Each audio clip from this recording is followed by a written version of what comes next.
You have It's nothing. wild. There is nothing. I see you now. Yes, I see you. That's me. That's you. Hold on. Turn on camera. You're too Maybe loud. this I'm will gonna work lower now. your volume. Oh my god. Okay, hold up. You're loud. I gotta lower your volume. Sorry.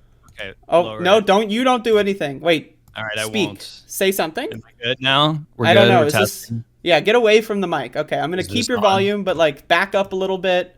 All right. Up. I want you to back up into the green screen. Yeah, baby. Okay. Into Studio 54. That's my background, by the way. The 64? Is that what it is? Studio 54, 54? the origins of disco. That happened from 1977 to 79. It was the first club in American history that became the blueprint for all further clubs. Okay. Nightclubs, disco, pre-techno, pre-rave. And that's the kind of spirit that I'm trying to exude, that I think the left needs a lot more of. Okay. And Andrea, thank you. I appreciate your bravery and independence. I'm brave. I'm independent. Over the years. Yes. Brave for platforming me. What do you have in your hand there? You've got, like, you're holding an apparatus? Is that a pen? This is a pen. Are you chewing pen caps? I see that that's a bent pen cap. Not that one. Vape, but this is a pen. Have you chewed that? You chew the pen cap? That's a bad habit. You should stop that. I know it's bad for your enamel. Yeah. Don't look too closely at the teeth. Oh, yeah, it's all good. Thank you, because like I said, you're gonna get canceled by many of my Twitter haters. I'm being canceled right now. The cancellation has been filed with the county. So do you want to start off by talking about why you're controversial, or do you want to start off by talking about your videos? Because either one, we'll do those. Those are the two big segments here. They're two major segments. Perhaps I should talk about why I'm controversial and go back. And I don't know if I can ask you why you're controversial, because of course, in the same way that you will be canceled by, Jeff Campbell's friends for platforming me, I will be canceled by, already have been, like Walmart Mike and Bella have stopped talking to me. And, and Twitter is not a place to make friends, unfortunately, apparently. I thought that I was creating, like, when I was accepted into the group chats. Your hands keep disappearing. Is that like magic? Oh yeah, wow. It is magic. Whoa.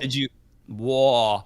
But anyway, I was brought into these like group chats like a year ago by these people that were like, yeah, we like that you're anti-door. Now keep in mind, I want to foreground and frame this conversation.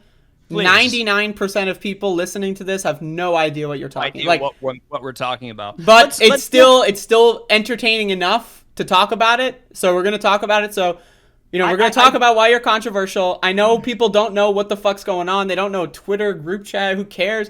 And that we need to underscore, none of this matters. But also, it matters a lot. So let's continue. Exactly. It matters a lot. Steve Bannon thinks it matters a lot.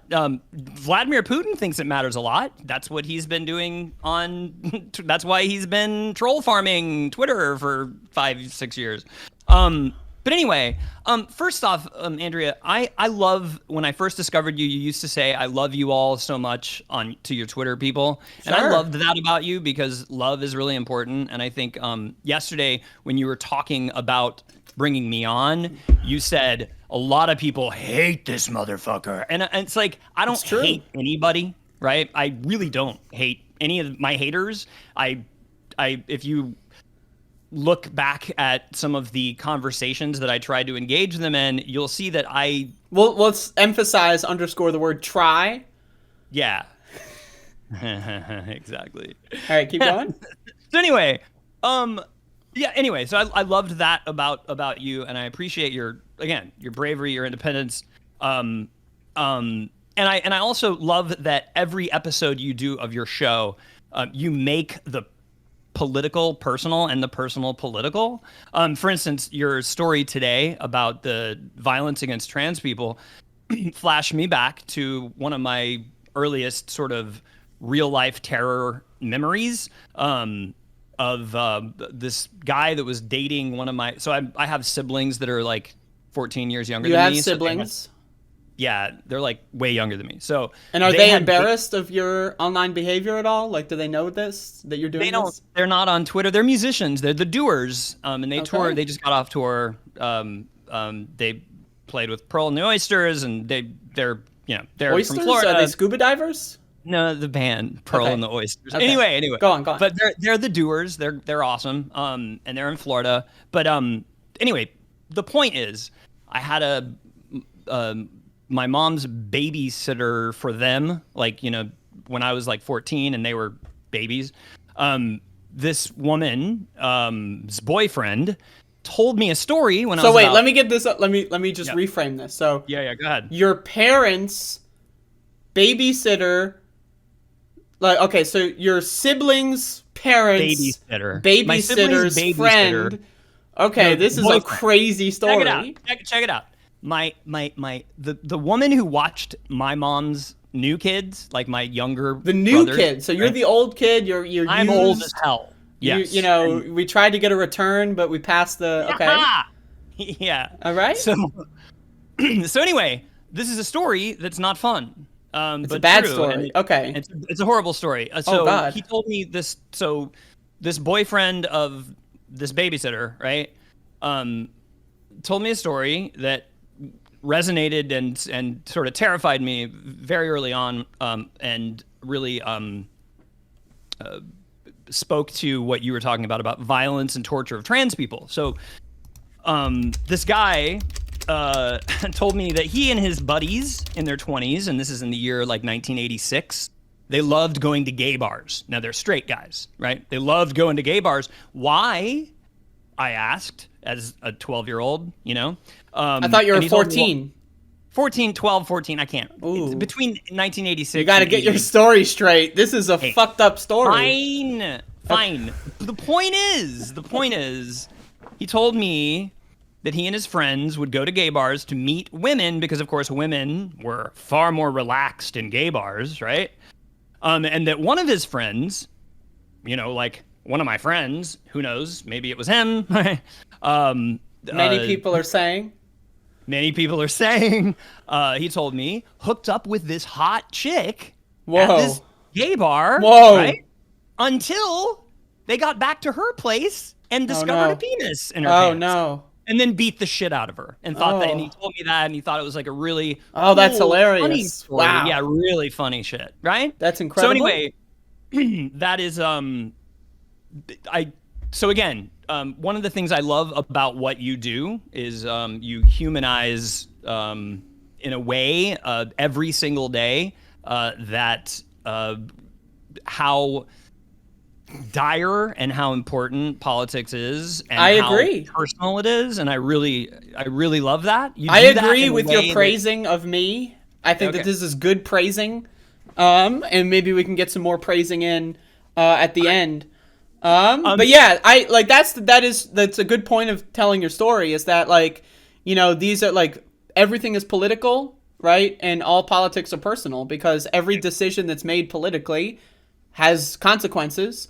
And so, when people over the course of thousands of years, like, try to pretend that certain groups of people don't exist, or try to, propagate conspiracy theories against minority groups, that ends up with these minority groups being beaten, murdered, killed, and this is continuing to happen and still happening. And right. that's, It's horrifying. So, and again, but back in the, mid 80s, homophobia was pretty much all there was, right? Like, and again, this is like, Can you like move closer to the camera so that we're not as desynchronous? Because I'm like way up here. So there we go. Okay, so now we're less awkwardly. way more personal. Oh, okay. Okay. Now actually zoom out. Actually zoom out. No, No. I wanted to get the Prince in there because Okay. the reason I wanted to get Prince in there is because well, before I go any further, I mean, the mission of our channel, Getting Down with Disco and Brian, is nothing more really than the revivification of Bernie's rallies that were happening back before COVID started, which I know you attended a few. Jack White in Detroit, Prince's band with Ilhan in Minneapolis, Bon Iver in Iowa, The Strokes in New Hampshire, Cardi B interviewing Bernie. Remember that before she did what Bernie told all of us to do and support the only option against fascism. And she had that amazing interview with him where she talked about FDR and, and of course, Cardi, I don't know if you know, she just quit Twitter recently because she's just been an inspiration to us all. Well, right. But, I mean, no, I'm basically what I wanted to say is like the vision that we have, not me, us fest democracy parties, all it is reviving what was happening and what was actually doing really well for Bernie before the troll farms started destroying the left from within, as you have covered brilliantly every day on your show. I'm brilliant. So, what can I say? Yeah. What can I say?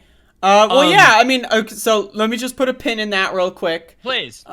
So yes, so your mission not only is to do videos, which you do, you make videos, of, like, you edit together other videos into and then that's like fair use or something. So you make videos.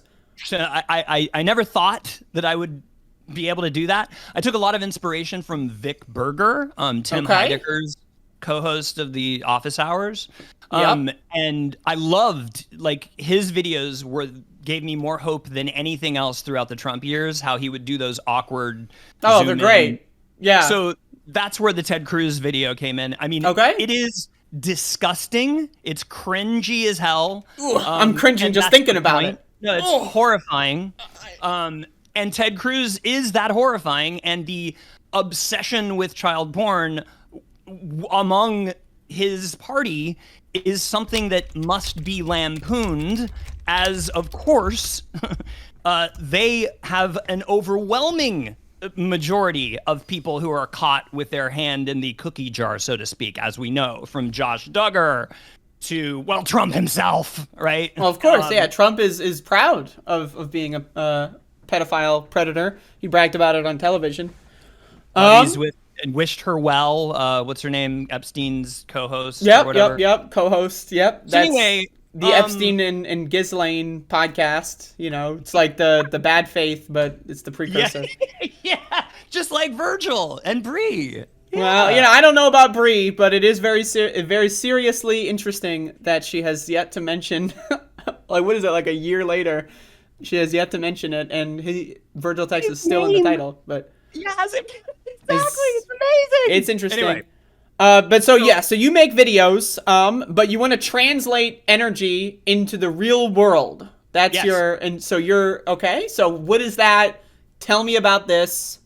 So basically, every concert I went to prior to COVID, every rave we went to, when I would talk to people high on MDMA or whatever we were on, and I would say, why is it that we're in danger of losing America to talentless, cultureless thugs who don't have humor, who don't write songs, who don't make movies, who don't do anything that anybody ever wants to consume other than pundits on Fox News. And fear porn. Like, why are we on the precipice of losing 100 years of festival culture created by jazz, all the way to R&B, all the way to everything you were talking about just before you came to me about the radicalization of youth through Woodstock, through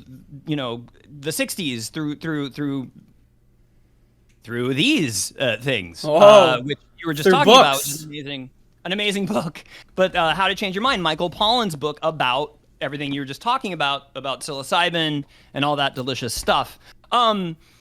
Anyway, what was I saying? So you were saying something. I asked you about, like, you're trying to create like an environment where people do all the party stuff and have fun, but instead of just going home, you turn it into voting or something. We're talking about politically weaponizing festival culture, okay? Because 95% of the bands and artists, actors, lecturers, TED Talker, whatever the hell, right?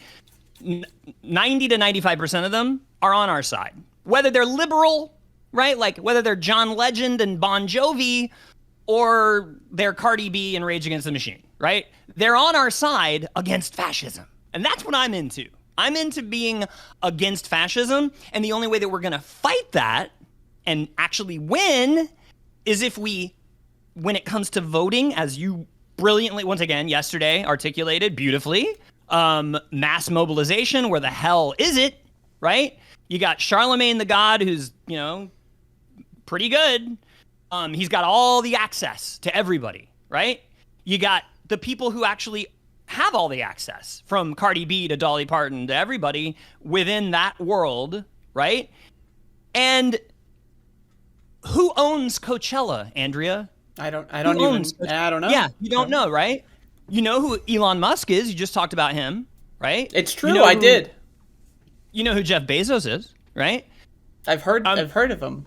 You've heard of him. Yeah, I've heard. Right? We know who Donald Trump is, but we don't know who owns Coachella. We're not talking about that because the problem with the left is that the only time we focus on culture is when Ben Shapiro freaks out about WAP, or when Laura Ingraham freaks out about Lil Nas, giving the devil a lap dance, right? The only time we think about it, the only time we're talking... Or during campaigns, when politicians bring it up, and then as soon as the campaign is over and the election comes, they just... Done. It's done.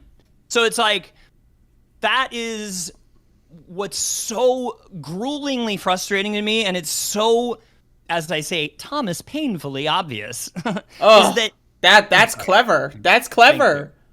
I'm damn lots of clever stuff. Lots of damn. That's clever. Hate me. Holy shit. Yeah, thank you. Is it? I hope you're being sincere. I'm like half and half. It's good. I know. It's Thomas painfully obvious that like everybody who is against fascism could. Oh, who owns Coachella? Going back to that, a guy named Philip Anschutz, okay, who's donated tens of millions of dollars off of the profits he's made from Coachella, right?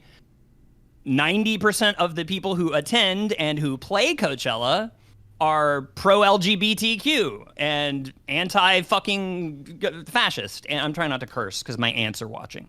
But your aunts are watching? Like the insect? Yeah. You have like an ant farm? Okay. Okay. Can I curse? Should I not curse? Is it okay if I curse? Please don't, Andrew. I'm just kidding. Please don't? Oh, no. You're telling me this is my show. This is my show. What the fuck? All right. So, once again, the owners of a lot of these things are corrupt Republicans. The owner of Philip Anschutz, right? Okay. Not only owns Coachella. Before COVID, he owned 65% of the nightclubs in the country. That's a lot. Venues. Yeah, it's horrifying, okay?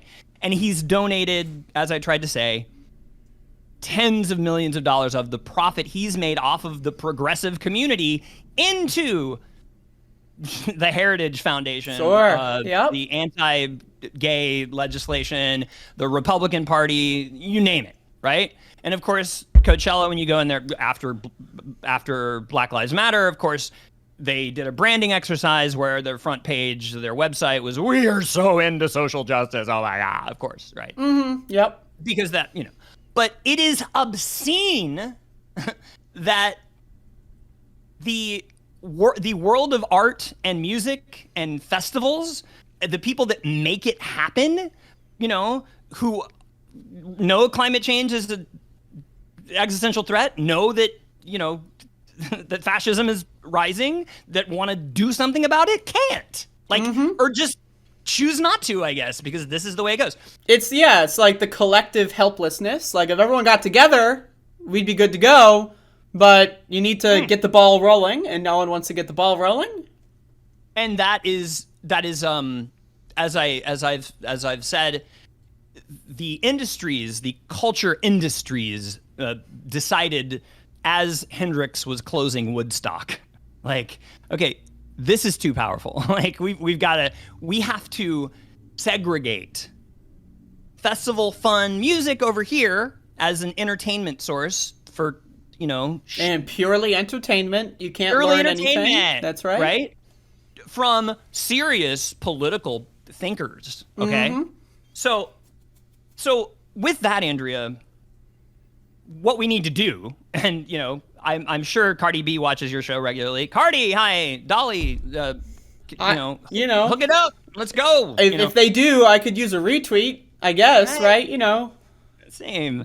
So, anyway, it's just so obvious, right? For instance, in Kentucky, you got Charles Booker, who's amazing, and he's running for the Senate. I know I agree with you. We need to abolish the Senate, but we can't right now. Exactly. He'd be awesome. He'd be a great replacement for Rand Paul.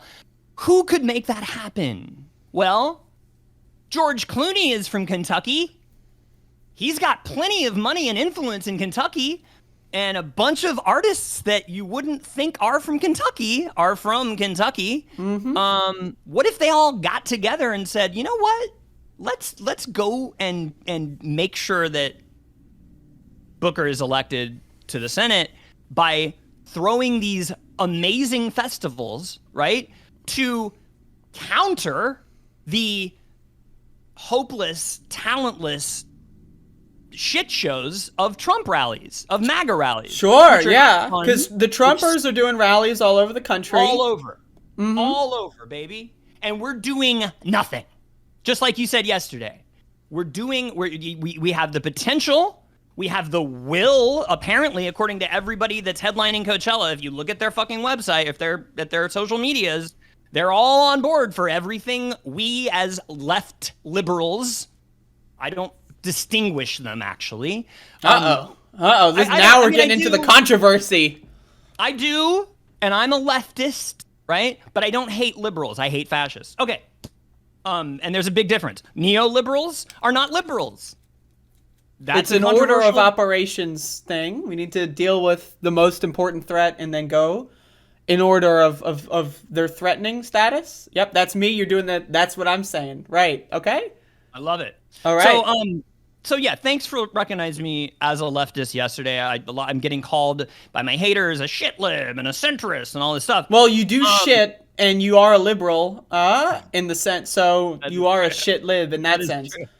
Yeah, so this is a great idea, but we're still at the idea phase, right? Like, we're still here at the idea phase. Are you planning on manifesting this? Are you planning on holding anything? Or, like, is it just we're gearing up to that point still?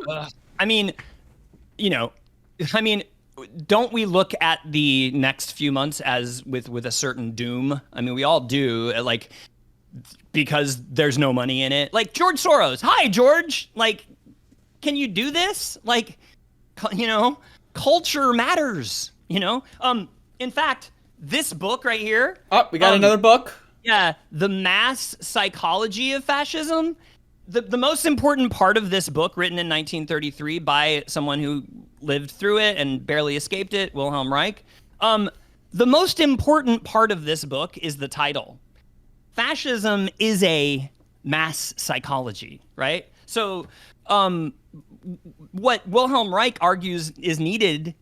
Wilhelm Reich argues actually that, and you have to read this book with a careful eye, because there's some homophobia in here, because homophobia was so like ubiquitous in 1933 for all the way up until the 80s, of course, that he actually, because of Ernst Röhm, the gay Nazi, he was like,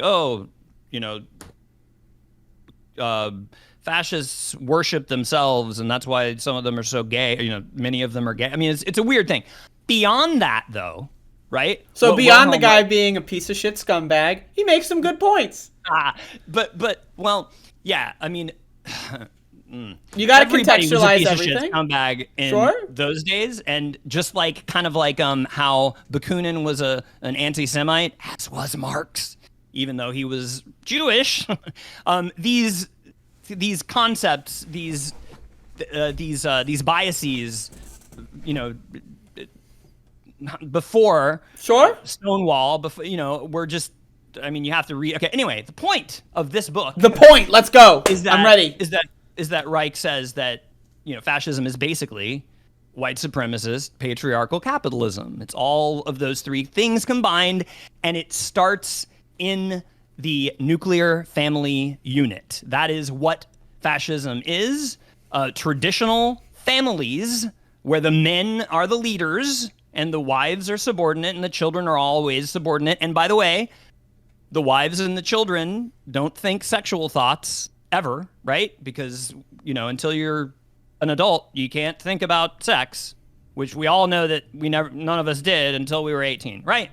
So anyway, it's very controversial, right? It's very controversial stuff to read these days, but I think it's very important, minus the homophobia, that he is basically calling on a matriarchal correction to the societal rot that has been Western civilization, basically, and the contradictions of Western civilization and democracy, and calls for workplace democracy, and calls for a freeing of. I mean, this book was celebrated in the 60s in the sexual liberation movements all throughout Europe, all throughout France, and here in the U.S.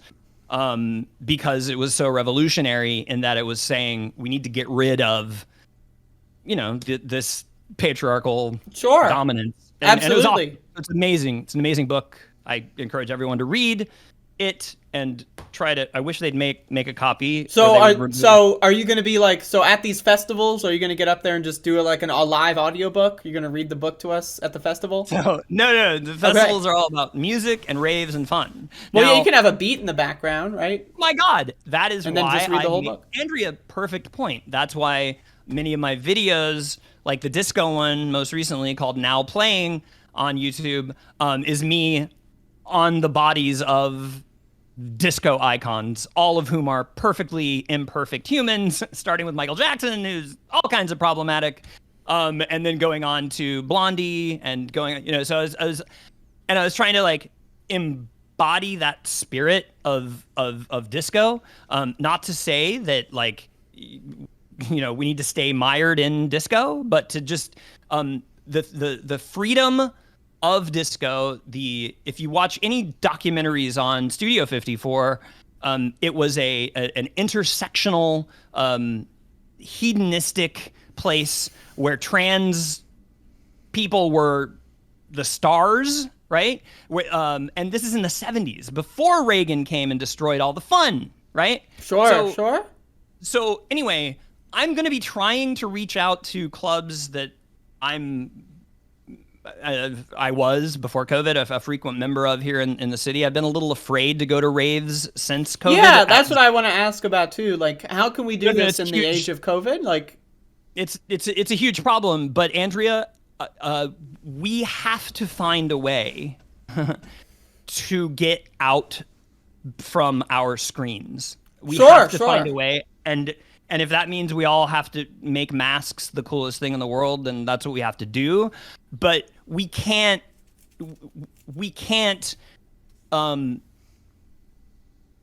do the kind of social movements that are required to get us back to where we were with the Not Me, Us, Bernie campaigns from behind our screens. We can't do it. And that is why I've had such a problem with so many people misinterpreting, Well, yeah, we'll get into that. Don't worry. But I have one thing. I agree we should make masks cool. That's a must. We should also probably be doing things outside, right? You all need to touch grass, So or trees. I like touching trees more than trees grass, are cool. Yeah. I like trees as well. But yeah, outside in the summer, it's a perfect opportunity for. That's so one of the things. George Clooney, once again. On a side note, when I participate in protests across the last couple of years since 2020, but really even 2018, 2019 when I started getting into protesting and stuff. One of the things that protests often turn into are just block parties in the middle of the street where people just play music and dance in the middle of the street. You'll have the front of the crowd doing the chanting, and then the middle of the crowd is everyone's just hanging out, smoking weed and having a good time. And that's pretty much what everything devolves into. And it's if we you saw that especially in 2020, a lot of these protests, yes, people would be going through the streets and chanting and demanding what they want. But then a lot of the instances you go around and people are just hanging out. It's like, oh, the whole city shut down. Let's go have a party in the street, Beautiful. And so that's the kind of thing that I think is a real big potential success as a blueprint. Is the merging of protests and politics and just like culture. Absolutely, Andrea. And I have not done enough actual research on this, but in Lebanon, there were like right around like a little after the Arab Spring protests. In Lebanon, there were and actually in Ukraine, right? If you watch the documentary Winter on Fire, right? The majority of the people that they film at the Maidan revolution in Kyiv are artists and musicians, right? And they're leading the crowds, right? And they're the most popular people in the Ukraine, and now, of course, many of them are fighting for their lives. So Lebanon, Ukraine, DJs coming out, with protests, making people dance. I mean, that's the problem a lot of times with and I've been going to protests since before WTO, but that was like that was the first one for me, like that really stung. Sure. In 1999, for all these people that are like, Brian's, a centrist. No, I've been on the front lines of all the front lines of radical centrism. Radical sense, sure. And if you're walking like when we're protesting in the street, you were walking on the yellow lines right in the middle.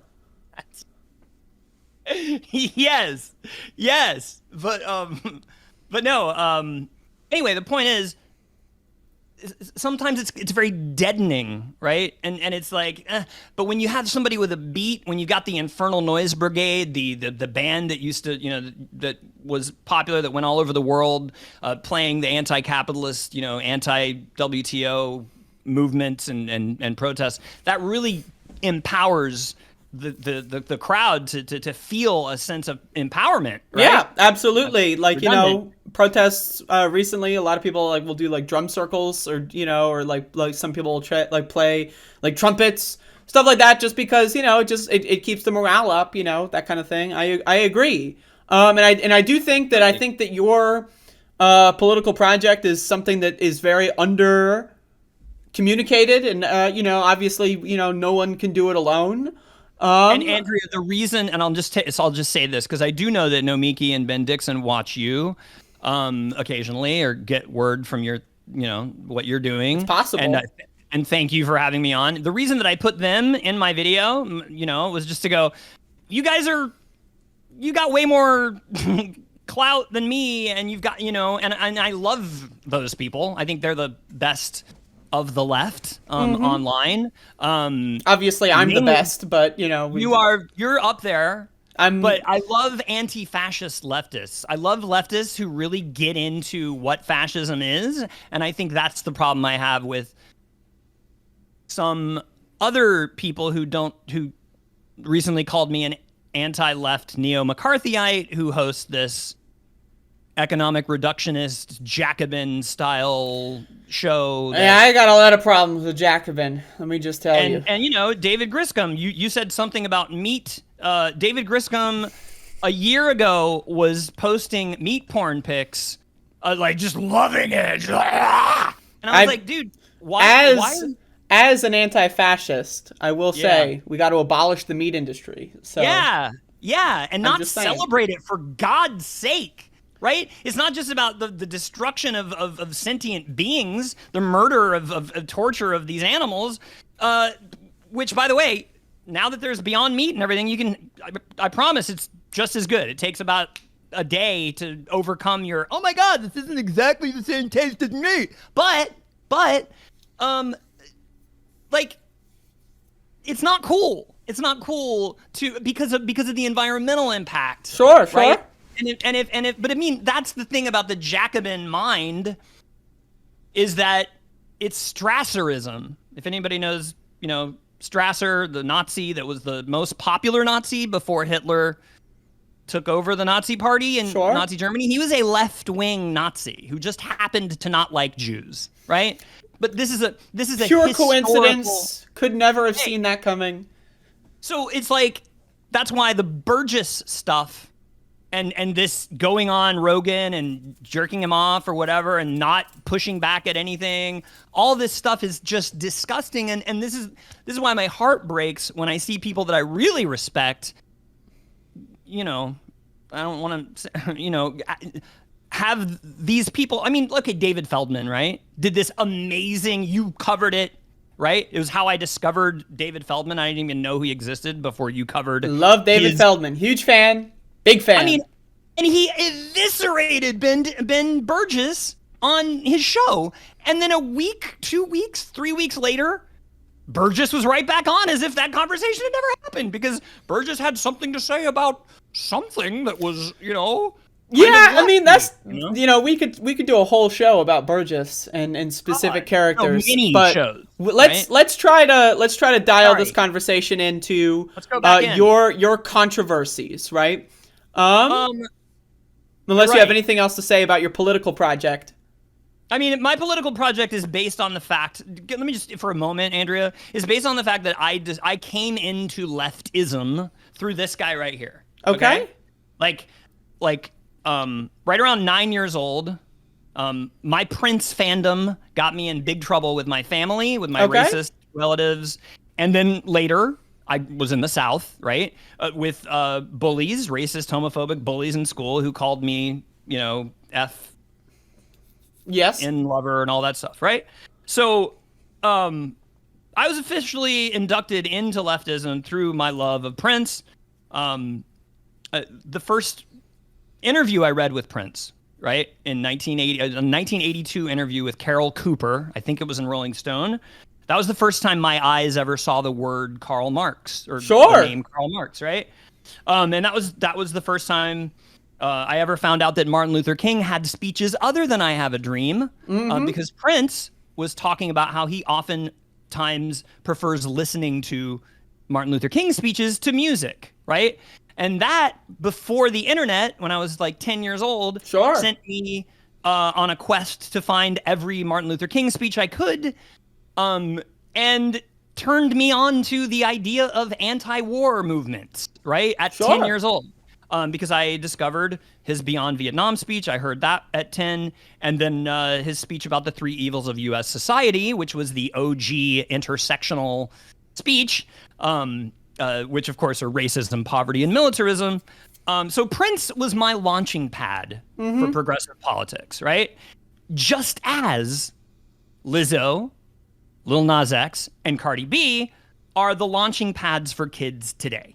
So not even the best, not you, Andrea, not Nomiki, not Majority Report, not TYT, nobody, and certainly not the most obvious grifting shitbags, right, from Jacobin or Convo Couch or Fred Hampton leftists have the magic power of music, right? Music is magic, right? And music is what has swayed the hearts and souls of kids raised in traditional, patriarchal, white supremacist, capitalist homes, swayed those hearts and minds from that traditionalism to breaking away from it toward progressivism, right? Sure. And we need to make... we need to have being a left-winger be popular enough where that these people with a lot of power and influence can be open about the fact that they're on the left without fearing that they're going to lose their jobs or they're going to get canceled by their labels or whatever. And I think that, we're seeing, big since the Bernie 2016 campaign, I feel like progressivism and leftism has become popular enough where we're starting to see this kind of stuff. And it's an important thing. And, we got to lay the groundwork on the politics angle to make these things be able to become part of public discourse. And then, we also got to bring people in and show that there's a way for people to enter this world from the music world or the culture world, without it being without, getting canceled by their fan base or whatever, Absolutely, Andrea. Do you know? I mean, this is see this. When I do my deep dive YouTube, rabbit hole dives, I find out things. Recently, I found out that Martin Luther King had opening acts for his "I Have a Dream" speech, the March on Washington. Do you know who the opening acts were? No, I for don't. Martin Luther King. Yeah. See, King understood the crucial connection that music had to movement politics, right? The opening acts for the I Have a Dream speech, most people don't remember this. Bob Dylan, Joan Baez, and Mahalia Jackson. Okay. Martin Luther King's favorite singer was Mahalia Jackson. And Andrea, if you haven't heard Mahalia Jackson, have you listened to her? She's being called out. No, I'm exposed. No, you're not. You're not, because nobody knows this shit, right? Okay. But I mean, if you want something to fill your soul and enrich your spirit, like, I mean, she's, she's like the voice of God. But anyway, that was in 1963, right? A year and a half later, and I'm going to go into, this is going to kind of deviate into my problem with what happened with me and the online. Right? I definitely want to get into that. No. So a year and a half after Martin Luther King opened I Have a Dream, he was doing like songs like Blowing in the Wind and, When Your Ship Comes In and all the early albums, the first 3 albums, right? And they were all acoustic, right? A few years after that, year and a half after that, in 1965, Dylan left what he called Maggie's Farm, right? You know what I'm referring to, yeah? Keep going, yes. So when Dylan left Maggie's Farm, he was leaving the left, right? And if you haven't seen Don't Look Back, Scorsese's documentary about Dylan, it's quintessential watching. I have not seen it. It's amazing. And it's so important because it documents this whole brilliant thing, right? When Dylan plugged in, he infuriated the leftist purists of the Pete Seeger's like folk left, right? Okay. Pete Seeger's folk left was, no, we gotta stay like Woody Guthrie. We gotta not plug in. Plugging in is selling out. If you're plugging in, you're trying to be like the Beatles, right? Okay. So Dylan, wore the Woody Guthrie mask, right? He wore the folk singer, he wore that mask for a few years, first few albums, right? When he started writing songs beyond what the leftist folk purists wanted him to write and started infusing Allen Ginsberg, more like psychedelic, poetic stylings into his song craft, right? That's when he wrote and recorded the blueprint for everything that followed. Okay. Right? The most original, beloved, iconic music of the 20th century, which inspired Stevie Wonder, the Beatles, everybody, right? Okay. So Dylan's Maggie's Farm, his song, I'm Not Gonna Work on Maggie's Farm No More, was his resignation letter to Pete Seeger's left, and his breakup song with Joan Baez, literally, who wanted Dylan to stay.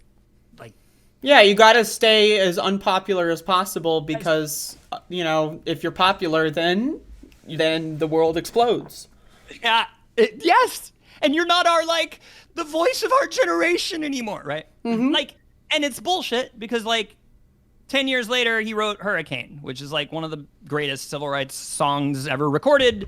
Sure. He didn't give up on progressive politics. It's just that the purity of the folk left of that time gave up on him. Okay. Right? Because he was trying to be an artist. Right? Okay. Yeah, he's trying to express himself. Let's try to fast forward a little bit though. Because I'm down to go over. I was originally but we can go over. But I definitely want to get into your Twitter stuff. I do too, Andrea. All right. The left's suicidal kryptonite is cultism and groupthink. Okay. I've coined the term "click left," right? The hashtag, not on account of my experience with the Twitter trolls and Ghive, though you can't call it Ghive, but because I've seen it repeat itself in many communities I've been a part of and historically, right? So, okay. So Andrea, 1999, right before I went to the WTO protests, Okay. I was working as a DJ at K-Rock, Howard Stern's flagship before Howard left for Sirius XM, right?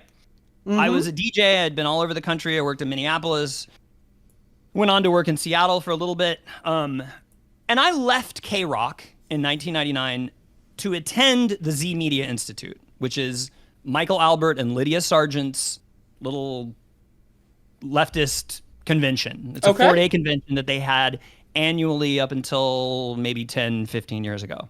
Maybe 10 years ago. I left a very cushy union job at K-Rock, right? Because unlike most of the DJs on the radio, I actually took Rage Against the Machine and Radiohead seriously. I actually wanted to be the progressive version of what of the Rush Limbaugh phenomenon, right? Sure, we needed sure. something. This is before Air America, right? So I went to the Z Media Institute, this 4-day annual convention put on by Z Magazine, right?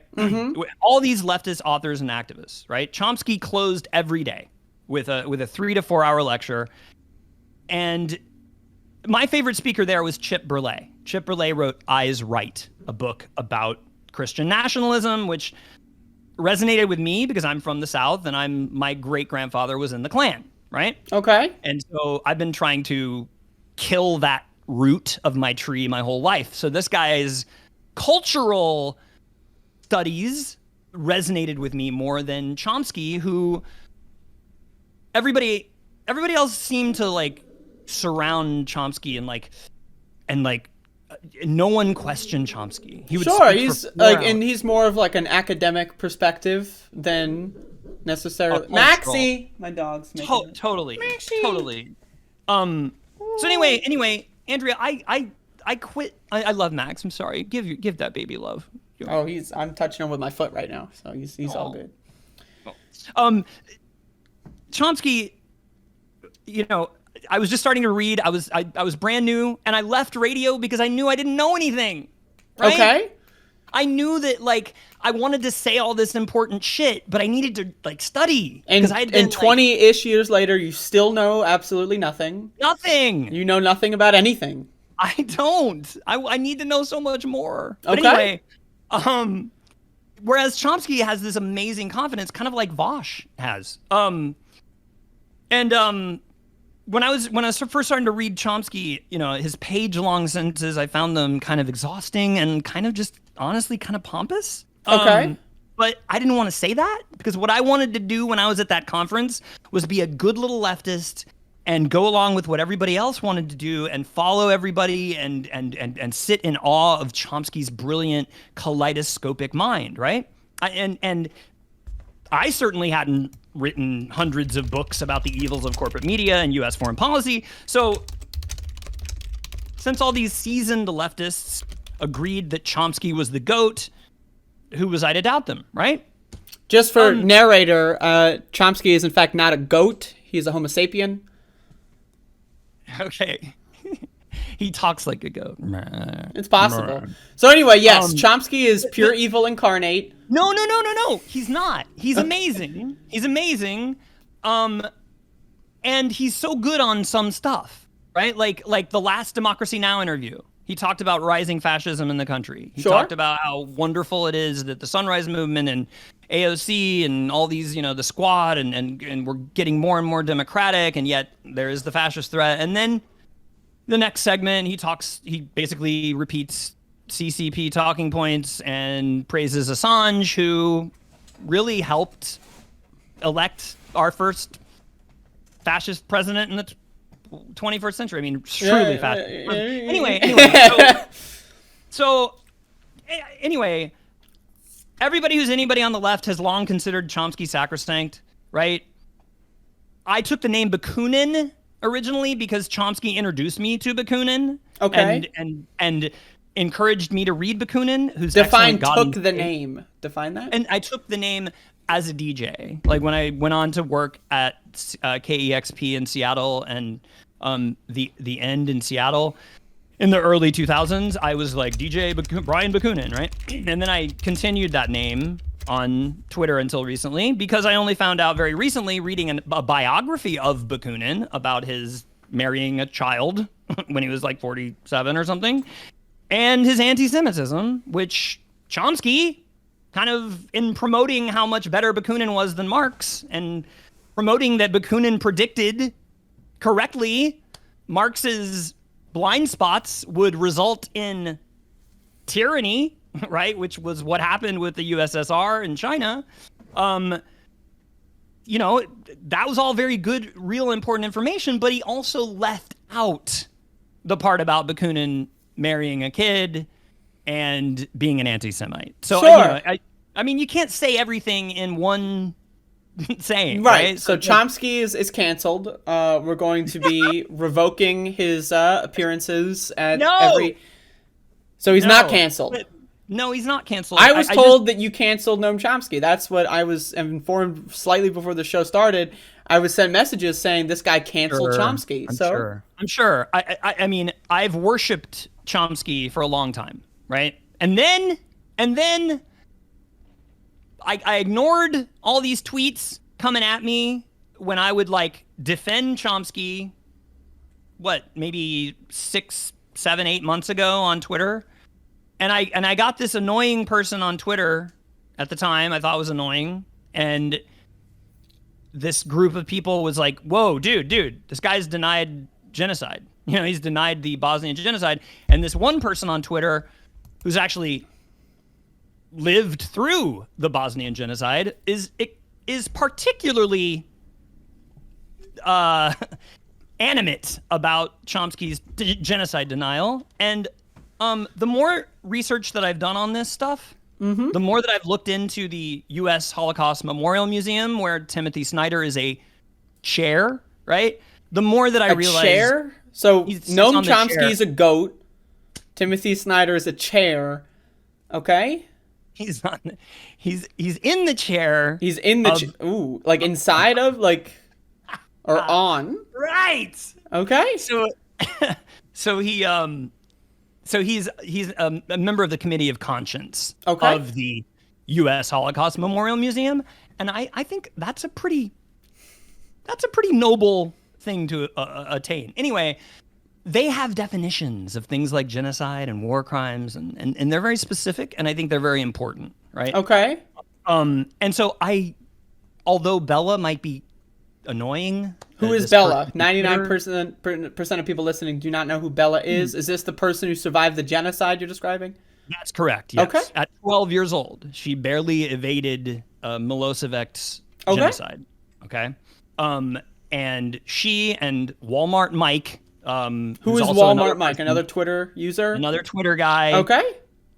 Who apparently lives in Hoboken, and I'm very close to that. I thought we were going to be friends, but in New Jersey, Hoboken, New Jersey. I've been there. But yes, we should hang out because I need friends. I'm not there right now, so I know. But I hope I've proven that I'm not the worst person in the world. Well, we got to get through some of this controversy, and we also have a Q&A. So let's hurry up. Let's fast forward. All I'm saying is I should have trusted my instinct. That maybe this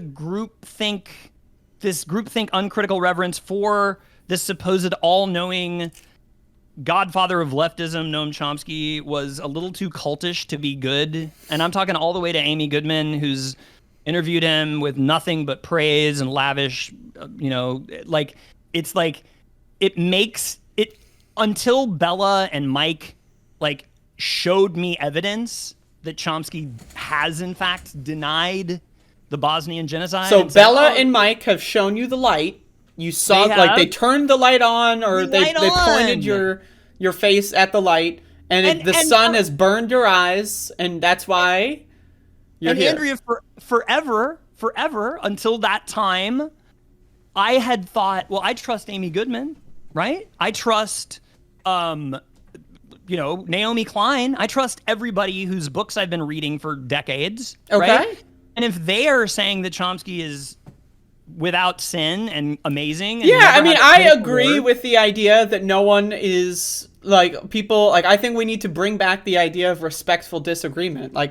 you're allowed to disagree with people on something. It doesn't make them literally Hitler. It doesn't make them like evil. Like you can say Chomsky, probably mostly good, probably culturally speaking, he's probably brought a lot of people to the left.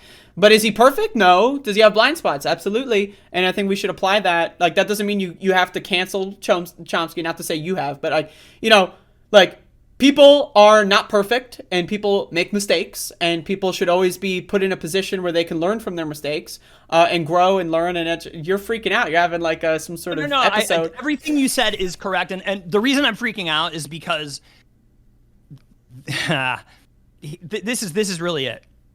This is like Stephen King's it? I'm going to clown soon. I'm already a clown according to my haters. But okay, anyway. That's true though. I know. And I don't mind it. I think we need more clowning, but I'm not an evil clown, I promise. Okay. But anyway. So you're like 1980 it and not like 2017 it? Or is it 1990? Yeah, I'm old. I don't know. I'm old. Is it Tim Curry it? All right, go on. So you're a clown. No. You said it though, Andrea. You said people should be allowed to make mistakes and not everybody's perfect. Yes. And give me a clip of Glenn Greenwald going, guys, I got it wrong. Right? Show me one. Yeah? Show me one clip of Tucker Carlson saying, hey, guys, show me one clip of Crystal Ball. I mean, she kind of went, maybe I was not as, right about Trump. That's a good voice. I don't know where that came from. That's you could do a cartoon character with that. That's good. You got to keep that vocal range. But, Katie Halper, right? Never will ever admit that she was wrong about anything. Of course. Yeah. I mean, there's a lot of people. And neither will Noam Chomsky. Oh. Ever. Well, yeah. Okay. So you've canceled Noam Chomsky. You've canceled Katie Halper. And Katie Halper canceled herself. That I will agree with that part. But okay. So now let me ask some questions and start like, Okay. Okay. So, a lot of people hate you because we've got haters in the chat right now. So if anyone has questions, please field them. Just post them, and we'll start reading questions. But so you, as probably visible to everyone watching, are a little animated. You get excited. It's like when I'm playing with a tennis ball with Max. He gets his tail starts wagging. That's you. You've got high energy. I'm delighted to be here because I've been watching you for a year, and you've given me and even though, look, your haters have questions that they want me to ask you about why were you wearing a MAGA hat 5 years ago on some guy's thing on YouTube? Plumato, it's a YouTube channel. Sure. I'm sure you know about that, and I'm aware. Yes, I'm aware that people put a hat on my head and took a photograph. I'm aware. Right. I mean, right. Exactly. Right. Have you de-radicalized? What does that look like? I mean, I don't know what that means. Have you de-radicalized? So this is the problem that your haters have with me coming, or I guess with me coming on here, but like this is the cross section of haters. This is like alchemy. Won't like go on a show that I want to do. Like they won't come on and talk to me. So it's like, I think we need to get away from just Twitter threads and actually do what we're doing and actually have conversations. Yeah, I think Twitter sucks. I think Twitter is a context remover. It dehumanizes people. It's impossible to have any sort of like actual fruitful conversation on Twitter. And if you try and if you're engaging in good faith, you will always be taken advantage of, because I don't think most people engage in bad faith. I don't think they go into it thinking I'm going to fuck with this guy, but I think it's just subconscious. I think it's just the way that social media works. And like, that's why whenever I get into an argument on Twitter, I'll always eventually just say like, you want to talk on the phone? You want to come on my podcast? And usually they say no, but sometimes I say yes. Speaking of which, I have some guy coming on my show maybe this weekend who thinks that Sam Cedar is an avid right winger. So I'm gonna have a fun conversation maybe. But we'll see. That doesn't sound fun. But it's fun to me. But go on. That sounds like a high anxiety. It sounds like talking to my fascist uncle or something. It might be, but we'll find out. So, and again, I have absolute just enormous respect for people who have shown me the light on Twitter, like Mike and like Bella, and I would love to actually engage them and talk to them and have conversations about why they have a problem with me, coming on here and saying nice things about you. But I'm going to say this, Andrea. Say it. I'm going to You're reading the paper? Say, no, I know. I wrote notes, but look. You wrote notes? This motherfucker wrote notes to come on my show. That's incredible. That's incredible. This is my debut on. So I thought you were an extemporaneous genius coming up with all these historical, Yeah, it's not like I was up all night, writing that, You were up all night? Have you slept? Of course I was. No, I haven't. Okay. But I have Vyvanse, so we're good. Okay. Hey, so you, Andrea, are, to me, and this is the way that I kind of rationalize your past and your, what were you really up to? And they're like, because you admitted in your apology thread, that you were paid by terrible people to say horrible things. And, yeah, so this is something that, I'm glad you brought this up because it's really funny. Please. The idea that people that use social media websites like Twitter don't understand, what a super chat is. Like when people give you, donations, you read the donation. It's not that complicated, right? The idea that, there's, some secret, fucking, neo-Nazi network funding me. It's so irrational and ridiculous. You can choose to read, to push back a tiny bit, Andrea, you can choose to read, for instance, right? When I discovered Vosh, yes. And for the first 2 months that I discovered Vosh, I thought he was amazing. I was like, wow, this guy's a genius. He's like Chomsky. He knows everything, right? And he's 20. Based Vaush. Can I get the Vaush retweets? Vaush. So I donated to him to get him because I discovered you, and I was like, wow, Vosh is so pro-trans. Wow, he should really bring Andrea on to boost her, like he kind of did with Jen Perlman, one of the worst. That is true, though. In my opinion, Vaush has been canceled in my eyes for a while because I sent him a tweet and he didn't respond. So to me, that is I'm so offended. It's not that he didn't respond to your tweet, Andrea. Whoa. It's that I sent him 2 super chats, I think $20 each, a year ago. And where are my $40? With your name. Okay. I've given, darling, okay. Well, I'm just saying, we need reparations, honestly. But here's the thing. I gave that guy super chats saying, your name, say this name. He didn't say it. He knows who you are, and I am not convinced that he knows who I am. I think he knows who you are, and I think he's seen you, and I think he thinks you're a threat. Well, I will say, to push back on your pushback, anyway. I think there's a difference between Vaush, who has thousands of super chats, and me as 15 years old getting one donation. Yeah. I think that there's a difference. And let me just say this too, darling. Did I say? Am I darling? Yes. Okay. Did I watch the Chappelle Show in 1999 with all my white friends? And did we do the Rick James joke about the couch? Did we do that joke? I don't know what you're referencing, mouths? but did I'm we sure use that word. I'm sure it's highly racist. I'm sure you're canceled. Thank you. Right? And honestly, I might have to kick you off the platform for even suggesting that you may have watched the Chappelle Show. I don't know about this joke about the couch, but and then imitated the funny part of the couch. And again, I look back on that and go. And again, do we remember when Dave Chappelle didn't take the $50 million reboot or, from Comedy Central to redo his show, and he went to South Africa and he was like, do you remember why he did that? No, I've never heard of that. Okay, so he was going to be given a 3rd season for $50 million. It was the most money ever, right, that anyone had been given to renew a season.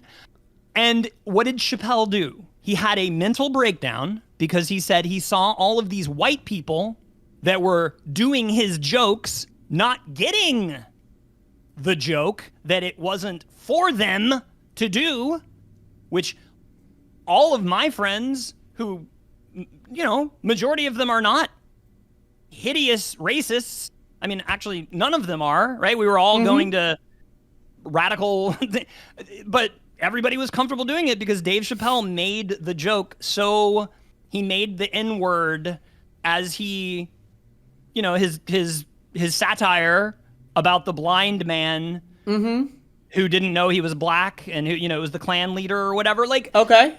you know, and again, contextualizing Dave Chappelle, was that a good move for him to do? And then I mean, now we're talking Chappelle, but it's like now he's everyone that come on my show, let's talk to the trans person about Chappelle. No, I'm just... Right? No, but that's a huge deal because he doesn't realize he like had a mental breakdown because he saw that his humor was hurting black people, right? And he was like, let me direct this to another minority group. Another minority. That, all right, so Chappelle is canceled. Where there are no black trans people. They don't exist. Right? Pose doesn't exist as a show. Right? So Chappelle is canceled. You're canceled. I'm canceled. Let's get into some questions. So we have before we do that, Andrea. Before we do that, okay. Last point. We got one more point. I see you. You see me? Yes. I see you with the same grace. I have the same. I give you the same pass, right? That I gave the hated Joy-Ann Reid, right? Okay. Now, so I am Joy-Ann Reid, but without an MSNBC show. This is why so many of my haters hate me. Okay.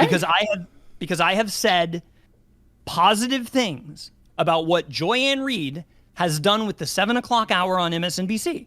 Now, she replaced Chris Matthews, who was a pig, right? Okay. And what of course, she has let's all remember Chris Matthews left MSNBC because he called Bernie Sanders, a Jewish politician, a Nazi. And then he had a mental breakdown on live television, cried, and then quit his job. So let's factor that into this. Let's factor that in. And then let's remember, too, that Joy-Ann Reid did do some extremely cringeworthy stuff. Oh, yeah. Including her homophobic comments in a blog post. Which were, of course, was it hacked by time travelers or something? Was that what the story was? Bullshit story, right? And then you know, the ancient aliens are visiting Earth, and they decided to plant those. And she did the very Trumpian, like, I don't know what that was or whatever. You know, her like, that was a terrible like apology. It wasn't an apology. And then, of course, the Bernie body language comments, which were cringe as hell. I couldn't stand her after that. I actually told Disco, my wife, we're not watching her ever again because it was so. She was canceled. I mean, she was canceled. That's right. So I want my leftist haters to understand that I, at one time, didn't hate Joy-Ann Reid, but I was like, God, we could do so much better. Why can't you find a Maya Wiley or another actual progressive black woman to be the primetime host on MSNBC? And then, lo and behold, Maxie. I ended up my wife's parents, right? Who, you know, Jeff Campbell is constantly a guy who's constantly telling me that I'm anti-Semite. Joy-Ann Reid's an anti-Semite and all this stuff. Like, my wife's parents are 100% Ashkenazi Jew. Okay. And so you know a Jewish person, and therefore I'm married to 100%. Just so like you married a Jewish person, and then that allows you have some sort of degree. Her amazing parents, right, who are progressive. Like, her dad is a classic union socialist. Yes. Okay. Anyway, they were like, Brian, you guys have got to start watching Joy-Ann Reid. She's amazing. And I was like, no, I hate her. And then I started watching her, and I'm like, oh my God, let's see. Her most regular guest is Cori Bush. She has on Ilhan Omar all the time. She has on Cheryl Eiffel. She has on Latasha Brown. She has on Gary Chambers. She has on Charles Booker. So Joy-Ann Reid officially uncanceled? Question mark? Uncanceled, baby. Uncanceled. Okay. So now... And I've tried to show this. Andrea, I'm sorry. It's all good. It's all good. I know. Tried to show this in multiple reasoned. I don't curse on Twitter. I try to go, here's another. Here, I really don't. I mean, I got kicked off Twitter for calling Laura Ingraham the C word years ago. Yeah, but it was a hyphenated C word with Nazi dash C. But anyhow, I shouldn't have, because she's a woman and that's sexist. But I mean, as a woman, I endorse any and all. No. Well, for Laura Ingraham, come on. I mean, it doesn't. But anyway. All right, so Joy-Ann Reid is uncanceled. Yes, and Yes, and. Yes, and. What I was going to say is I try to show clips over and over again of Joy-Ann Reid being, promoting unionized, like she's been great. She's getting better. She's getting better, and she's platforming left voices in liberal spaces and making left. Okay, that's cool. And so I try to point this out, and Gregorod and Jeff and all these people just you shit lib centrist, and I'm like, okay, as we've established, you are a shit lib and a centrist, so they're not wrong when they. So okay, let's get into the Q&A though, right? And then we'll feed into the tangents a little. QAnon. We'll do the QAnon and A. So anyway, this is bad. All right, so we got E Pluribus Unum. Big fan. Yeah. Big fan. E Pluribus Unum, who actually I was donating to his Patreon because the guy is such a sad guy, and I felt bad for him, and then. I get a notification from Patreon that like, oh no, he's been taken off our platform for harassment. And I was like, oh. So anyway, yes, okay. E Pluribus Unum, please. So we've got questions. Shot, baby. We've got questions. So, do you still feel the need to harass barely legal teens? Now, that is an interesting question, because I don't know why. So, answer. Do you like? Apparently, you've harassed barely legal teens. Okay. What is this referring to? Is that referring to Gregorod, who I think I said some comments about his neat hair, that he had like interesting shades of red. I mean, that does sound neat. I'm in favor of dyed hair, personally. And I mean, I thought it looked a little clownish, but I'm not but anti-clown. You've established that you are pro-clown. So would you say that was like a miscommunication? Like, I thank you. I believe it was, yes. Okay. But for real though, would you say that like, maybe people have a right to feel offended by what you have to say, and that like, is that possible? If I say, like for instance, when I called Laura Ingraham a Nazi C word, that's not good. Okay. Now, because she's a woman and I shouldn't use C word, but I was trying to, because I saw Ricky Gervais, another very problematic comedian, especially for trans people. But I saw that he gets to use the C word on Twitter all the time and never gets kicked off. But I did, and I used it. And again, I would never call any woman other than a Nazi that word. Okay. Because once you're a Nazi, the C word. I think it's not. So okay. So anyway, you've called, quote unquote, I'm not sure these Twitter users' ages, but according to E Pluribus Unum, they are barely legal teens. It sounds like some sort of pornographic film. But anyway, I've never shared a dick pic with Gregorod. Well, that's good. Anyway, and in fact, Andrea, one of Chester at A Little British, I believe is his not the cheetah, handle. not the Cheetos mascot. He gave me one of his favorite pastimes to own me was to send me multiple cartoon dick pics, which I incorrectly called NIMBY because I thought that was the name of them until I found out, thanks to you, that NIMBY actually means not in my backyard. Anyway, I didn't know. I'd seen that. I don't know. I didn't know what that meant until right now. So it's possible. Oh, there you go. So I'm inspiring you to learn, and I don't even know what you're learning. Okay, so you've harassed barely legal teens. Guess who I learned that through? George Carlin, who did a whole series. But I love George Carlin, by the way. Oh my God, you have his comedic power. I'm George Carlin times 2. I'm so proud to be here because I really do think you're going to be like you're a superstar. All right, we'll find out. I mean, I'm not licking your butt here. I'm just telling you, you're hilarious, and you've given me more hope than almost anyone on. That's true, and that's the reaction I try to get. I try to be funny. But speaking of trying to be funny, in the effort of trying to be funny, sometimes trying to be funny, we fail. Yes. We fail at being funny, we being humans. Yes. And so let's get back into the questions. I've got a question from Mila. Mila has a very important question. You have at one point said that you consider Jeremy Corbyn an anti-Semite. Do you still believe that is the case? And if so, why? So I don't. Jeremy Corbyn's all kinds of a mixed bag for me because I have no respect for anyone, and I'm sorry. I just want to note for the record, narrator, the jacket has come off. The jacket is off. Okay, whoa. I haven't shaved my arms, so I won't. It's kind of. I have ugly. Also not shaved my arms. Okay, your arms are lovely. Okay. Mine used to be. I used to work out before COVID. Anyway, but no longer. You stopped. So as soon as you got forced to go inside, you're like, all right, I'm going to give up working out. I mean, I do yoga. I'm going to work in. You were like, I prefer to work out, but I cannot work in. So Jeremy Corbyn, canceled? Jeremy Corbyn, well, here's the deal. In 2007, I donated to WikiLeaks. You know why? No, I don't know why. Because of the amazing work of one of the only two people who actually served their prison sentence for their crimes, right?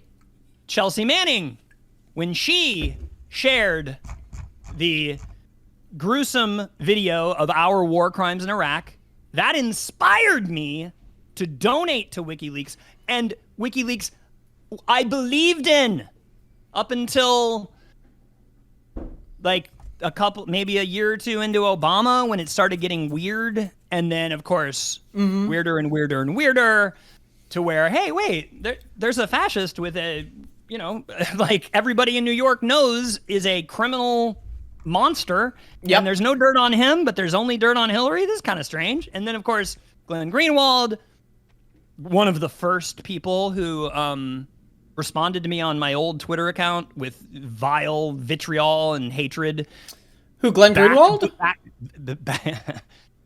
Back before the left, everyone on the left, including Amy Goodman and everybody, thought Glenn Greenwald was bad news. Glenn Greenwald was, attacked me in a spiteful tweet for saying, hey, dude, why are you, focusing so much on Hillary Clinton right now? Like, the election's 3 weeks away, and literally a fascist could be elected. And I don't remember what his response was, but he was very angry about it. And of course, that was my red flag, going, holy shit, this guy. Eesh, right. And so Glenn Greenwald harassed you on Twitter, and then that led you into a spiral of rage where you canceled Jeremy Corbyn. Is that correct? Okay. And then so Jeremy Corbyn, right, up until, 4 months ago, was had a public, performance thing for the, again, he and Chomsky are no different on their love of Corbyn. I'm sorry, their love of Assange as the most persecuted and the greatest freedom fighter that's tortured in this chamber. And it's like, no, dude, who's tortured in a chamber? Chelsea Manning was tortured in the chamber, okay? Mm-hmm. That's who lived through hell. And reality winner. Oh, let's see. Oh, those are women. Oh, one's a trans woman, and they actually did time for their crimes, right? But this guy over here, right? Julian Assange and Edward Snowden, who, again, I bought his biography. I bought his autobiography. I loved Edward Snowden. Canceled. Right? Canceled. But, dude, now that I'm looking at it with hindsight, right? You go to Moscow because it's the only place it'll take you in, And so okay, so and he goes to Moscow and never criticizes Putin, of course. Okay, right? And it's anyway. Yeah, so let me just make sure I understand this for the audience. So go ahead. Jeremy Corbyn supports Julian Assange, and so you don't like Jeremy Corbyn because of that. Now let's.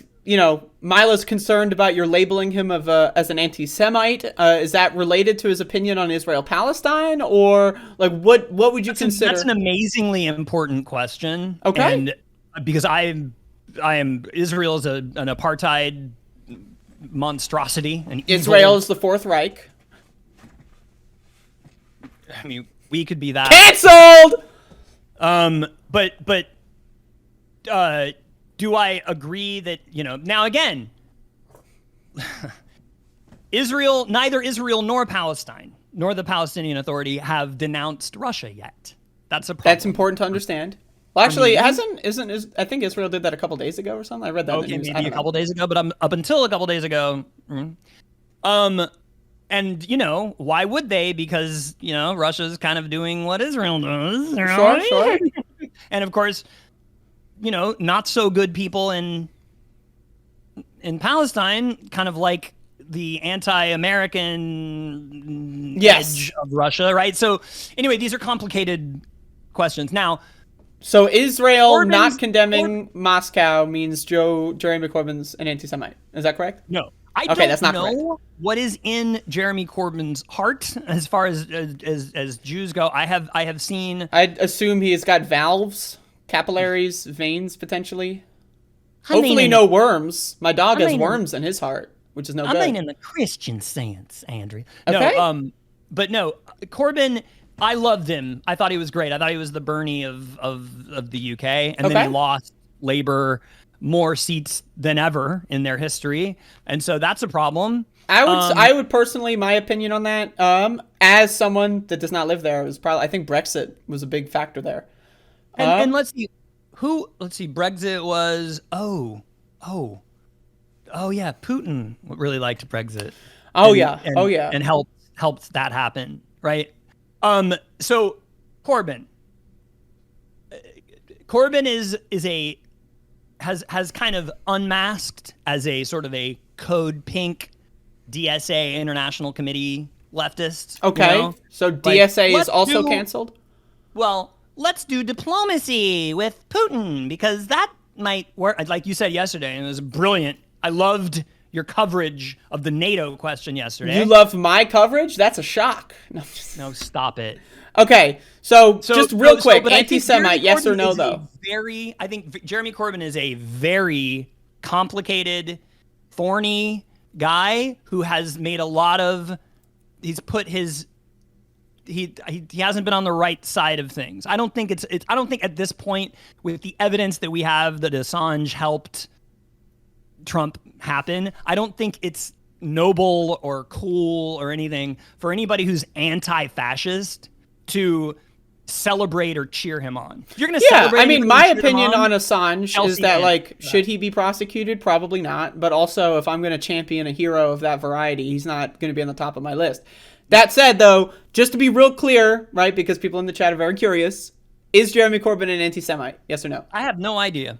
And I'm not going to say. Have I said that?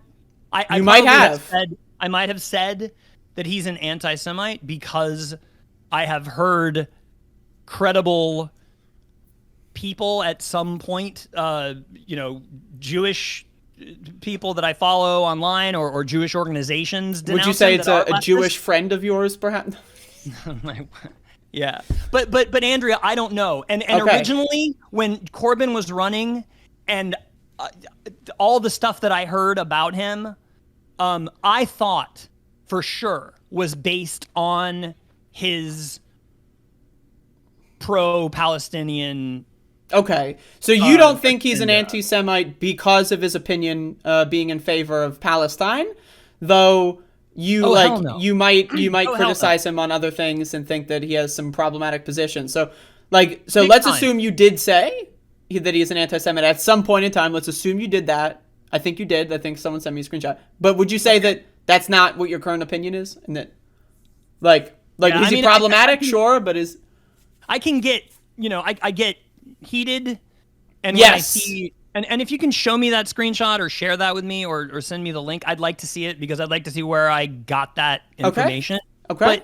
But the idea, Mila, that I am like an anathema to the left because I have a critique of Jeremy Corbyn who regularly praises the likes of Tariq Ali and Julian Assange. I just don't think that's... Well, I don't know if Mila's making any big statements. I think Mila looked you up and then saw that and was concerned. And so if you're saying that you don't think that he's an anti-Semite, at least in regards to his opinion... I don't know. Okay. Andrea, I don't know. All right. Well, I think that that's a good answer. Let me just, we are a little over though, so let me try to get to another question. But that's a good answer.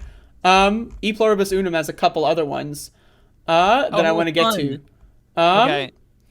So, okay. Oh my God, there's a lot. All right. Do you actually think you're on the vanguard of anti-fascism by posting videos where you pretend to save AOC in Star Wars? Right. Yeah. So I pretend to save AOC. Let's see.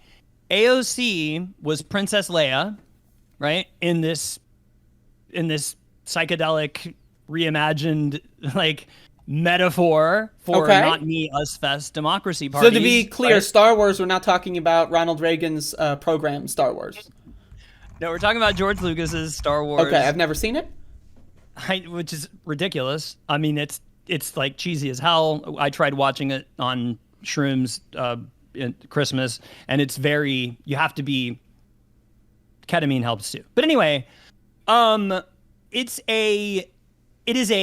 I grew up with Star Wars, right? It was my first, before Prince, it was Star Wars. I love Star Wars. Jabba the Hutt is literally the representation of a Trump figure. Okay. So I have Princess Leia, who Jabba the Hutt has in the movie. Never seen the movie, so like this is like you're describing Return of the Jedi, Andrea. Okay. You have homework now. Princess Leia is enslaved by Jabba the Hutt, and Princess Leia does what? She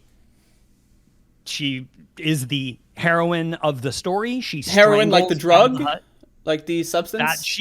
Actually, Carrie Fisher did heroin. And I apologize. Was a badass, but not that heroin's good. It's terrible. I've never done that. Won't do that. Meth and heroin, bad. But anyway, AOC is the hero in that show. I arrive as Luke Skywalker just to take her onto the thing. She kills the Trump figure. The reason that I made that video, that was a response to the really stupid, bad anime video that Paul Gosar did where he kills AOC. That was my response video to that. So you saw Paul Gosar's neo-Nazi cartoon like edit, and you're like, oh, I can do that, but with Star Wars. And a lot better. And another thing that I love about my video compared to Gosar's, I used American culture, right, in my story. Well, I will say, as a certified weeaboo, as an anime fan, whatever. I've never seen Star Wars, but I've seen a lot of anime. Am I right? I know, Andrea, but you know how Republicans are like, yes, I'm aware. American. So I used, and again, every actor in Star Wars, the original series, all progressives, all, right? So anyway, do I save AOC? No. I'm the representation of the movement that, again, is Not Me, Us Fest, which is nothing more than the revivification of Bernie's rally raves. All right. So you are just the representative. I see. All right. That's it. We got another question from E Pluribus Unum. Oh, great. Who may be your biggest fan. I'm not sure. But, of your fans, I think they're the biggest. If you hate Jacobins so much, why are you still subbed to them? That's a good question, because also I'm still subbed to them, and I also don't like Jacobins, so I can have my own answer. Great. You know what?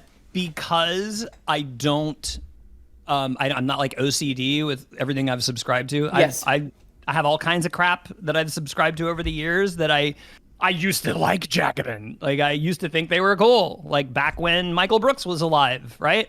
I will say that I think Jacobin started their downfall when he died, in my opinion.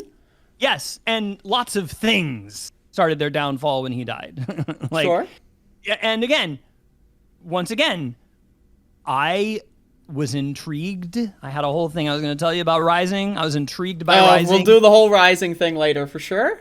I don't know if we have enough time to rise up with Rising. Have me back? Can we do I guess, Rising? Yeah. We'll do that, but in another point. Okay, that's great. So you hate Jacobin and you haven't unsubscribed. Does that make you evil? I will unsubscribe right now. E Pluribus Unum. Thank you for giving me that heads up. All right, brother. That's a good question. All right, so we got more. Don't you support a guy who tried to smear Michael Brooks for being a part of the dumb left?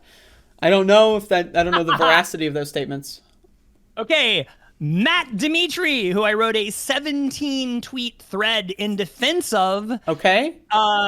After all these people in this group chat that are not G-Hive, but because Ghive is anti-Semitic to say, but it's Okay. like when I was in Ghive by one of the Ghivers, who I used to have phone conversations with, a guy named Frog with an E. Anyway, at the end, Shout Froge and I, Froge used to say, Brian, you're part of Ghive, man. This is cool, man. And, and I, when I first saw this guy, Jeff Campbell, I was like, wow, this guy seems like a legit, like maybe he could run against, Debbie Wasserman Schultz and actually win, because the guy seems like a real guy. Maybe. And I really liked him, and we started, kind of talking in group chat before everything went to shit. Okay. Anyway, what was your question, Andrea? Don't you support a guy who tried to smear Michael Brooks for being a part of the dumb left? Yes. So everybody in that group chat, part of that Ghive or whatever, was like, I hate Matt Dimitri because, I just want to say, just real quick from my perspective, like I am like mutual Twitter followers with everyone being mentioned here. I just want to say,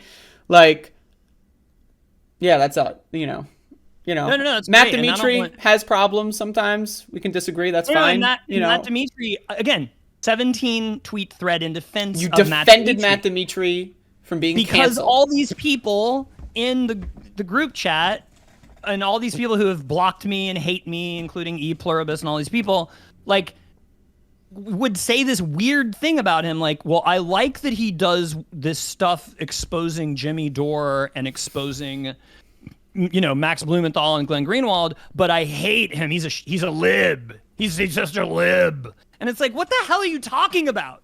Like, I don't care what his politics are. If he's doing good shit exposing evil people, who cares how do you know what is lib or not lib or not left? Anyway, the point is, I did that 2 months later, right? Matt Dimitri gets upset with Walmart Mike Polonsky, right? Who I am not mutual Twitter followers of. I know, and I wish you were. I wish I could build the bridge. I've tried, but of course. I'm not the psychopath in this. There's one psychopath out of these two people. It is not me. I mean, so. I don't think he's a psychopath, but I do have a problem with. I think that the problem with Mike is that I haven't seen, like.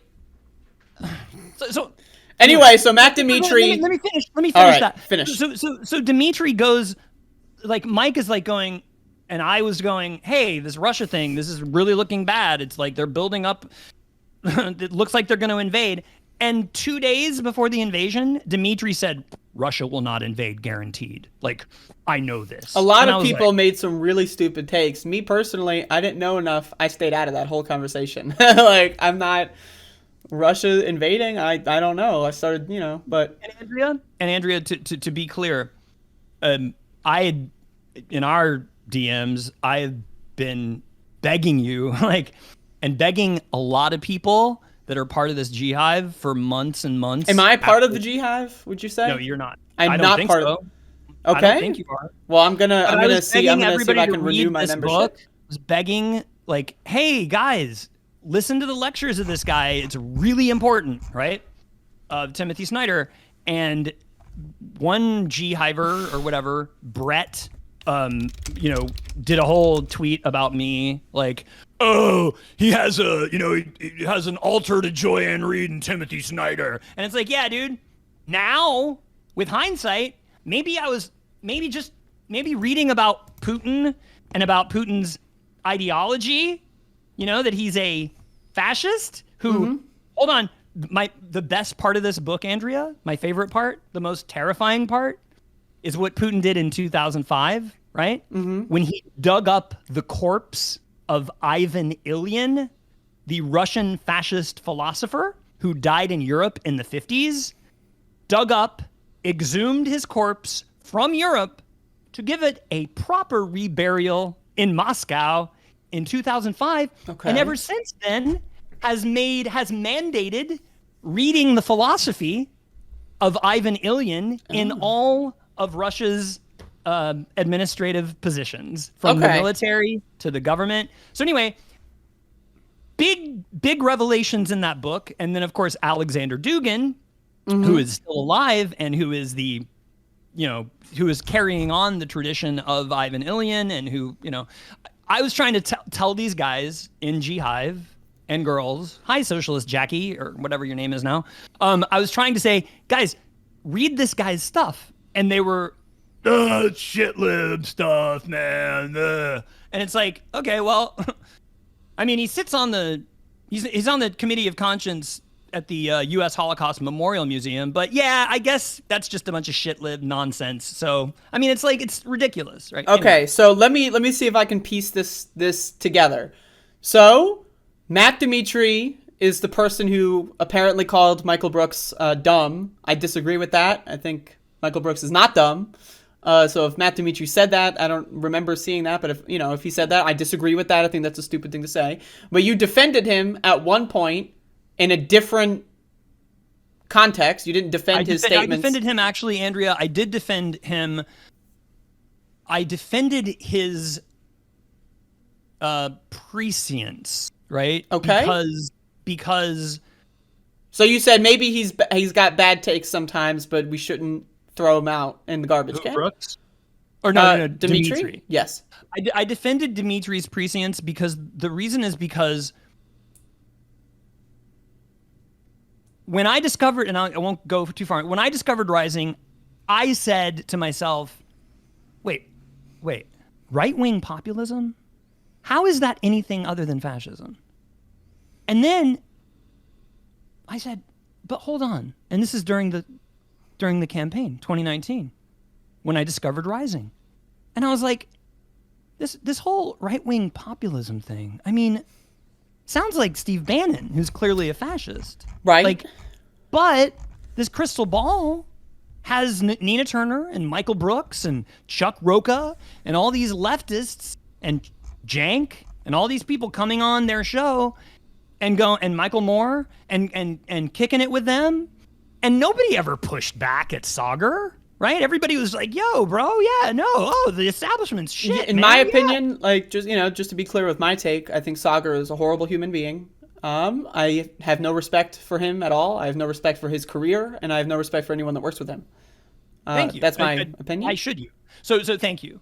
Now, Andrea, in 2019, when I discovered Rising right around October, September, again, I'd been reading about, I read Mass Psychology of Fascism 20 years ago, and I was like, no,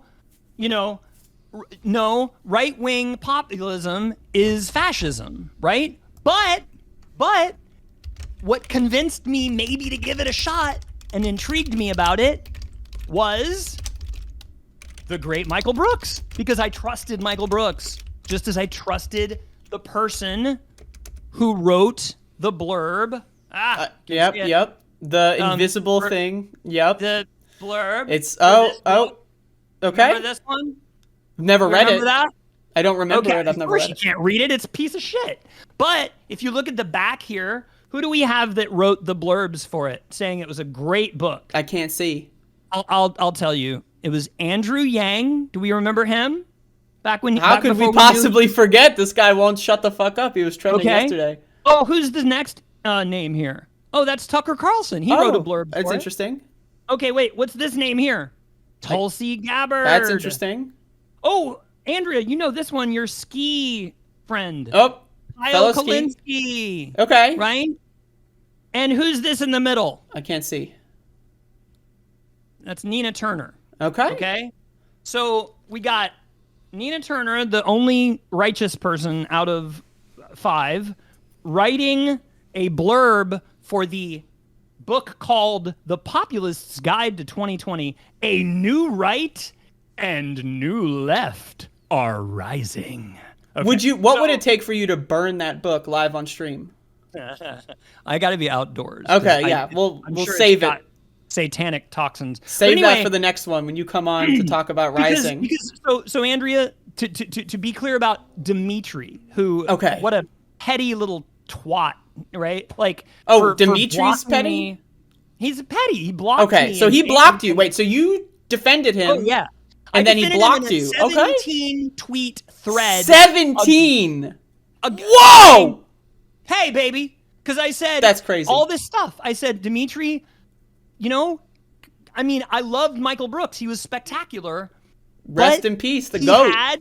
He had a blind spot for this Steve Bannon-esque project. I can agree to that. So that's why I defended him. And then a day after he tweeted, Russia will never invade, and I was like, well, if you've been reading this, if you've been reading anything about, and if you know anything about the 2014 Maidan revolution and why it happened, the fact that Putin invaded and took parts of Ukraine, then you're not going to say something dumb like, and no offense to you, Andrea, if you didn't, whatever. I mean, it's all been a thing, but you're not going to you know what you didn't say, Andrea? Putin will never invade. I guarantee it. Like, you didn't do that. I did not say that.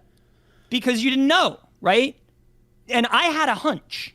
And this whole G-Hive, all these people, and including Jeff, okay. I have a very long thread. I was thinking about getting doing one of my videos and having like Jeff's head and then putting my mouth over it and having a conversation. I'm sure that Jeff would appreciate that. That will go over really well. I'm sure he'd love it. He's probably gonna, probably try to kill me. I mean, I think the guy is like, I think he's got Russian something. I really do believe he's part of something nefarious. Whoa, Jeff? Is this Jeff? Okay. Yes, because here's the thing, Andrea. These are some bombshell allegations. So here's the thing, Andrea. Right? Jeff's entire thing, his thing, is that he is an on the ground activist that's doing the real work in Miami. Right? Okay. And that's great if that's what he's doing. Right? Okay. He spends every day on Twitter beating the dead horse of Jimmy Dore sucks, Jackson Hinkle sucks. I mean, these are true statements, just for the record. And of course those guys suck, okay? But if you go back and watch the Vice News report about controlled opposition in Russia, right? Mm-hmm. You will find out how Putin makes a mockery of his controlled opposition. They all beat each other up. Right.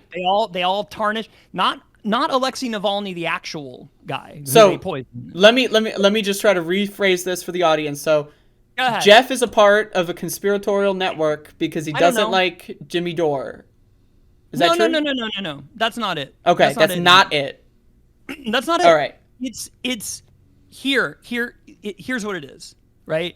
Jeff and his friends who constantly beat the dead horse of Jimmy Dore is bad, Jackson Hinkle is bad. When they started coming after me, right? Mm-hmm. When I became anathema within G-Hive and started getting kicked out of the club. So right? you were okay. So let me just to rephrase this.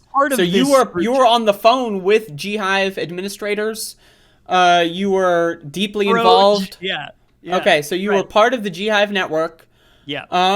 Of which has an unknown amount of power, unconfirmed and unknown amount of power, and you were excised from that group. Oh my God. I was excised from the group chat called Ministry of Shitlib Propaganda, which I believe was started by Froge. He invited me. I was excised. Just for the reference, Froge has been on my show. Good guy. Amazing. Well, he's disappeared completely. Yeah, he's taken the great idea of fucking off from Twitter, as we can all probably understand. No, that's great. We all need to fuck off from Twitter. If this whole interview is giving you any other thing, please the takeaway should be stop using twitter.com. So keep going. Absolutely. But to clarify, right? Clarify? I mean, just to clarify what happened and how it all went down and how I became anathema to these people, right? Yes. I stepped outside of what was permissible to criticize, right? When I started going after Marianne Williamson and going, hey, why did you call Matt Taibbi your teacher, who's a great, fighter for justice, when the guy is like no different from Glenn Greenwald, right? He's the same thing. I can agree with that from what I have seen. Okay. So you criticized Marianne Williamson, Kyle Kulinski. And Kyle Kulinski. Same thing. Why are you... Oh, you're no different than Crystal Ball and Crystal Ball. And then I criticized, oh my God, the sacred cows, right? The Chomsky thing, right? That got me cringe, right? I'm a cringe anti-left neo-McCarthyite because Right. I pointed out what I had been shown and proven by some other people that they didn't like, that Chomsky has some really bad takes, including that infamous interview with who we all can agree now is no good, Aaron Mate on the Gray Zone. Chomsky went on that show a year ago and literally parroted Putin's talking points about... Yeah, so Chomsky has some blind spots. Also, he's like in his 90s, right? So Yeah, totally. He's probably also got blind spots in his sensory organs. But you criticized him. Would you say maybe like that your criticism was misinterpreted? Like, no, because okay. I literally, Andrea, if I go, hey Andrea, here's a video, right? An hour-long video of a person in a conversation with Aaron Mate where they're just getting along and agreeing on everything.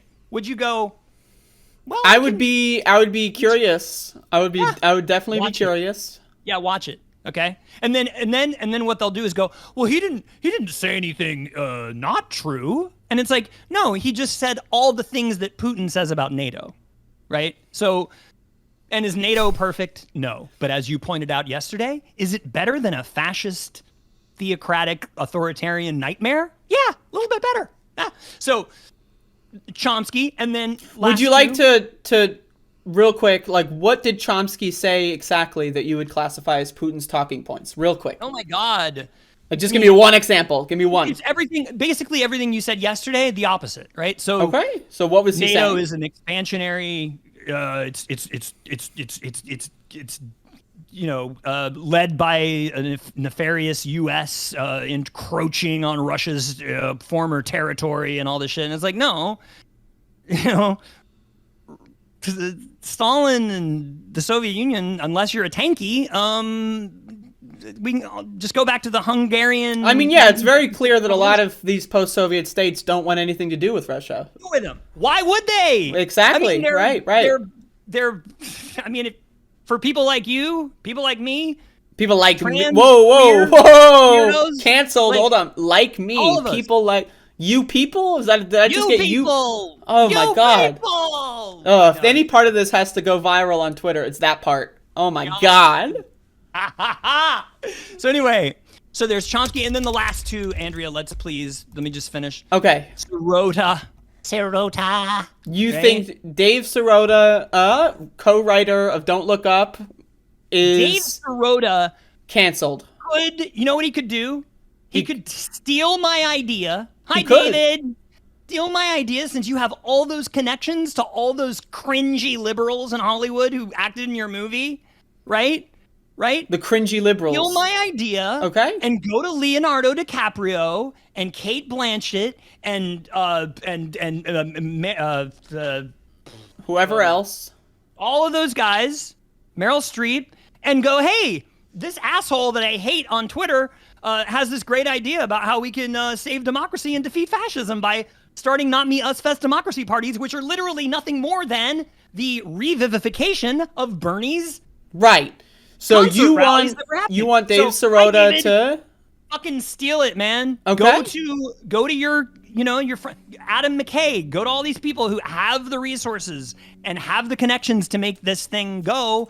And dude, call it something else. And then I'll know, wink, wink, that you stole it from me. But it's not really my idea anyway. It's our idea. It's literally all it is the reviving of Bernie's thing. Right. Anyway, okay. So Dave Sirota's canceled. Chomsky's canceled. David Sirota's canceled. Absolutely. Oh my God. Oh my God. Why is he canceled, Andrea?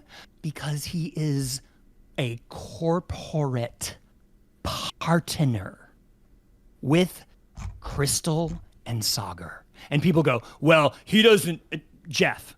Well, he doesn't,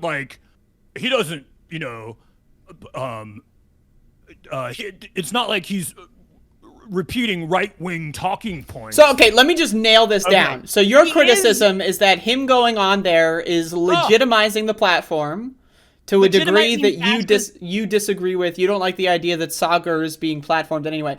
I can agree that is a good criticism. I can agree that Dave Sirota probably shouldn't be going on Rising. I can agree that most people probably shouldn't be going on Be clear, Rising. Andrea, it's Breaking Points. Right. That's whatever. It's the same thing. The new Rising, by the way, with fucking Kim Iverson. Lord have mercy. But anyway, and Ryan Grimm, who love fish, or whatever. Is he canceled they love too? Each other. They can't. Ryan Grimm is like he has the personality of a rock. Yeah. Is he canceled though? Isn't he like the governor of Missouri? Like one of those governors looks like Ryan Grimm. I don't know. But oh my god. So Sirota, who I've really thought I liked the guy for years, right? You love secret fan, super fan? Oh my god, Andrea, but again, I loved Useful Idiots during the Bernie campaign. I thought it was awesome. I thought Katie Halper's like ironic, like, Gen X. I mean, that's my generation, so I kind of got her like jaded comedy, whatever thing, and her fear of sharks and all that shit. And like, I don't even remember what the question was, by the way. So I think we can just move on to the next question. Canceling Sirota simply because he is using his leftist clout to legitimize fascist disinformation, never once disagreeing with Crystal Ursager after their repeated defenses of Sirota and every anti-trans thing and everything they do on that show all the time. Yeah, I mean, I think Breaking Point sucks. I think it's a bad show. But I would say that I can understand, like, to provide to you a devil's advocate, I can understand why someone who, whatever the message is, like if you got, like, I think David Sirota's got a platform called like the Daily Poster. Is that him? Yeah, I think he changed the name of it recently. But Did he really? I thought Poster was was great. That was great. Anyway, I can understand why you'd want to go on platforms to try to get more people on your thing. I get it. I really genuinely think that Breaking Points / Rising is the same thing. I think that they've perfected how to grift into the left, and they've created an environment. Now, keep in mind, how did they get popular? From Trump donor Hill backed, right, marketing Rising. Without Amy Finkelstein, without John the Hill's Solomon. billions of marketing power, Crystal Trump's Ball and buddy. Sagar and Jetty would be, no one knows who they are. Like, Crystal Ball would be some loser who lost an election and no one remembers her. Not to say that she's a loser. She follows me, Crystal. If you want to call me the show. But anyway, so yeah, I think Breaking Points and Rising sucks. I think that they've perfected the ability to disinform left-wingers. Now, but that said, I understand, like, if I had the opportunity to go on Breaking Points and let's say someone came to me and they said, you come on our show and we'll promote you over and over for the, I get it. I understand why someone would. I personally maybe wouldn't, right? But I can understand why someone, if they think it's like a greater, I'm going to move people more to the left over time, I can understand why they would make that decision. I disagree with it personally. And I think Breaking Point sucks. That said, Don't Look Up is a great movie. But let's get into another. Don't Look Up is okay. I actually agree with Sam Cedar. I disagree with Sam Cedar. I totally don't because the movie. I think Sam Cedar looked up and the sun fried his eyes. That's what I think, and now he's. No, I mean, look, Andrea. The premise of the movie is great, but not really, because it's kind of doomy, and it's just like everything's fucked anyway. So just fuck it. You know what I mean? It doesn't. And anyway, again. David Sirota and Ryan Grimm together, these are people I had immense respect for 6 months ago. Those two guys together could do their own thing and not have to rely on these fascist disinformation freaks, right? I would agree. But they don't, and they don't push back. The only time Ryan Grimm pushed back with Kim Iverson was to do what? It was infamous. It went viral. It was to defend Russia as the real winners of World War II, which, to a degree, I mean, yes, they lost more people than anybody else, yes. And then when they got home from that war, they lived in a fascist, the invisible book.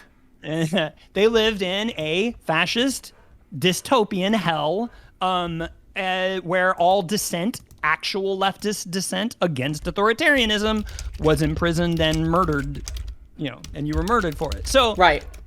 So to do that, and then again, what did David Sirota say in the lead up to the invasion? I don't know. He blocked me. He blocked you. Whoa! Breaking news. His only, I know, after years of me, or months of me going, dude, what the fuck are you doing? What did he do? He I mean, I haven't seen what he's done since, but all he said was, "Oh my God, this is gonna be World War III. It's gonna be World War III." Like, okay, that's actually a really good transition to the next question from E Pluribus Unum. Real quick, okay? So this is great.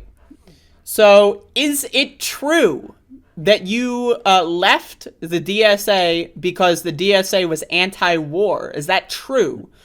Yeah.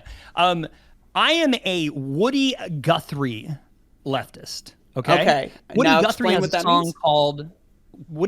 song called "Tear the Fascists Down," which he wrote in the spirit of people going to destroy Nazi Germany, right? Mm-hmm. Because America was a nightmare, a Jim Crow dystopian hellscape, yes. And as Cornel West has said, even in a Jim Crow segregated army, he would have signed up to go defeat Hitler. Okay? Okay. So I used to be a pacifist. I thought I was a pacifist for years, right? Yeah. When we were invading Iraq and doing untold criminal shit throughout the 80s under Reagan and yes, under Clinton and, all that, right? I was a pacifist because I believed, and I still am in my heart, right? I'm still with MLK, that militarism, racism, and poverty are the three evils of American society. Mm-hmm. But as you said yesterday, like, is it dangerous to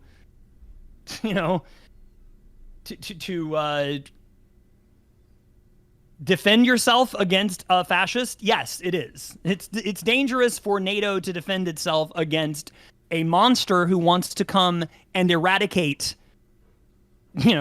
culture, right? Jazz, like fun, like gays, right? Like I love to gaze at the gays. Gays are beautiful to gaze at because they actually give a shit about. But anyway, sorry. I am so now I get why Woody Guthrie was so anti-Hitler and like, let's go kill that motherfucker, right? I get it. Whoa! Are you advocating for murder? And not just that motherfucker, but all Nazis, okay? Are you advocating for murder because you don't think Nazis should be in leadership positions? Is that... I like Woody Guthrie's guitar, his infamous guitar that says, "This machine kills fascists." Right. I like the idea of killing fascists because that's... Okay. Just to hold the phone here. This is an internet live stream.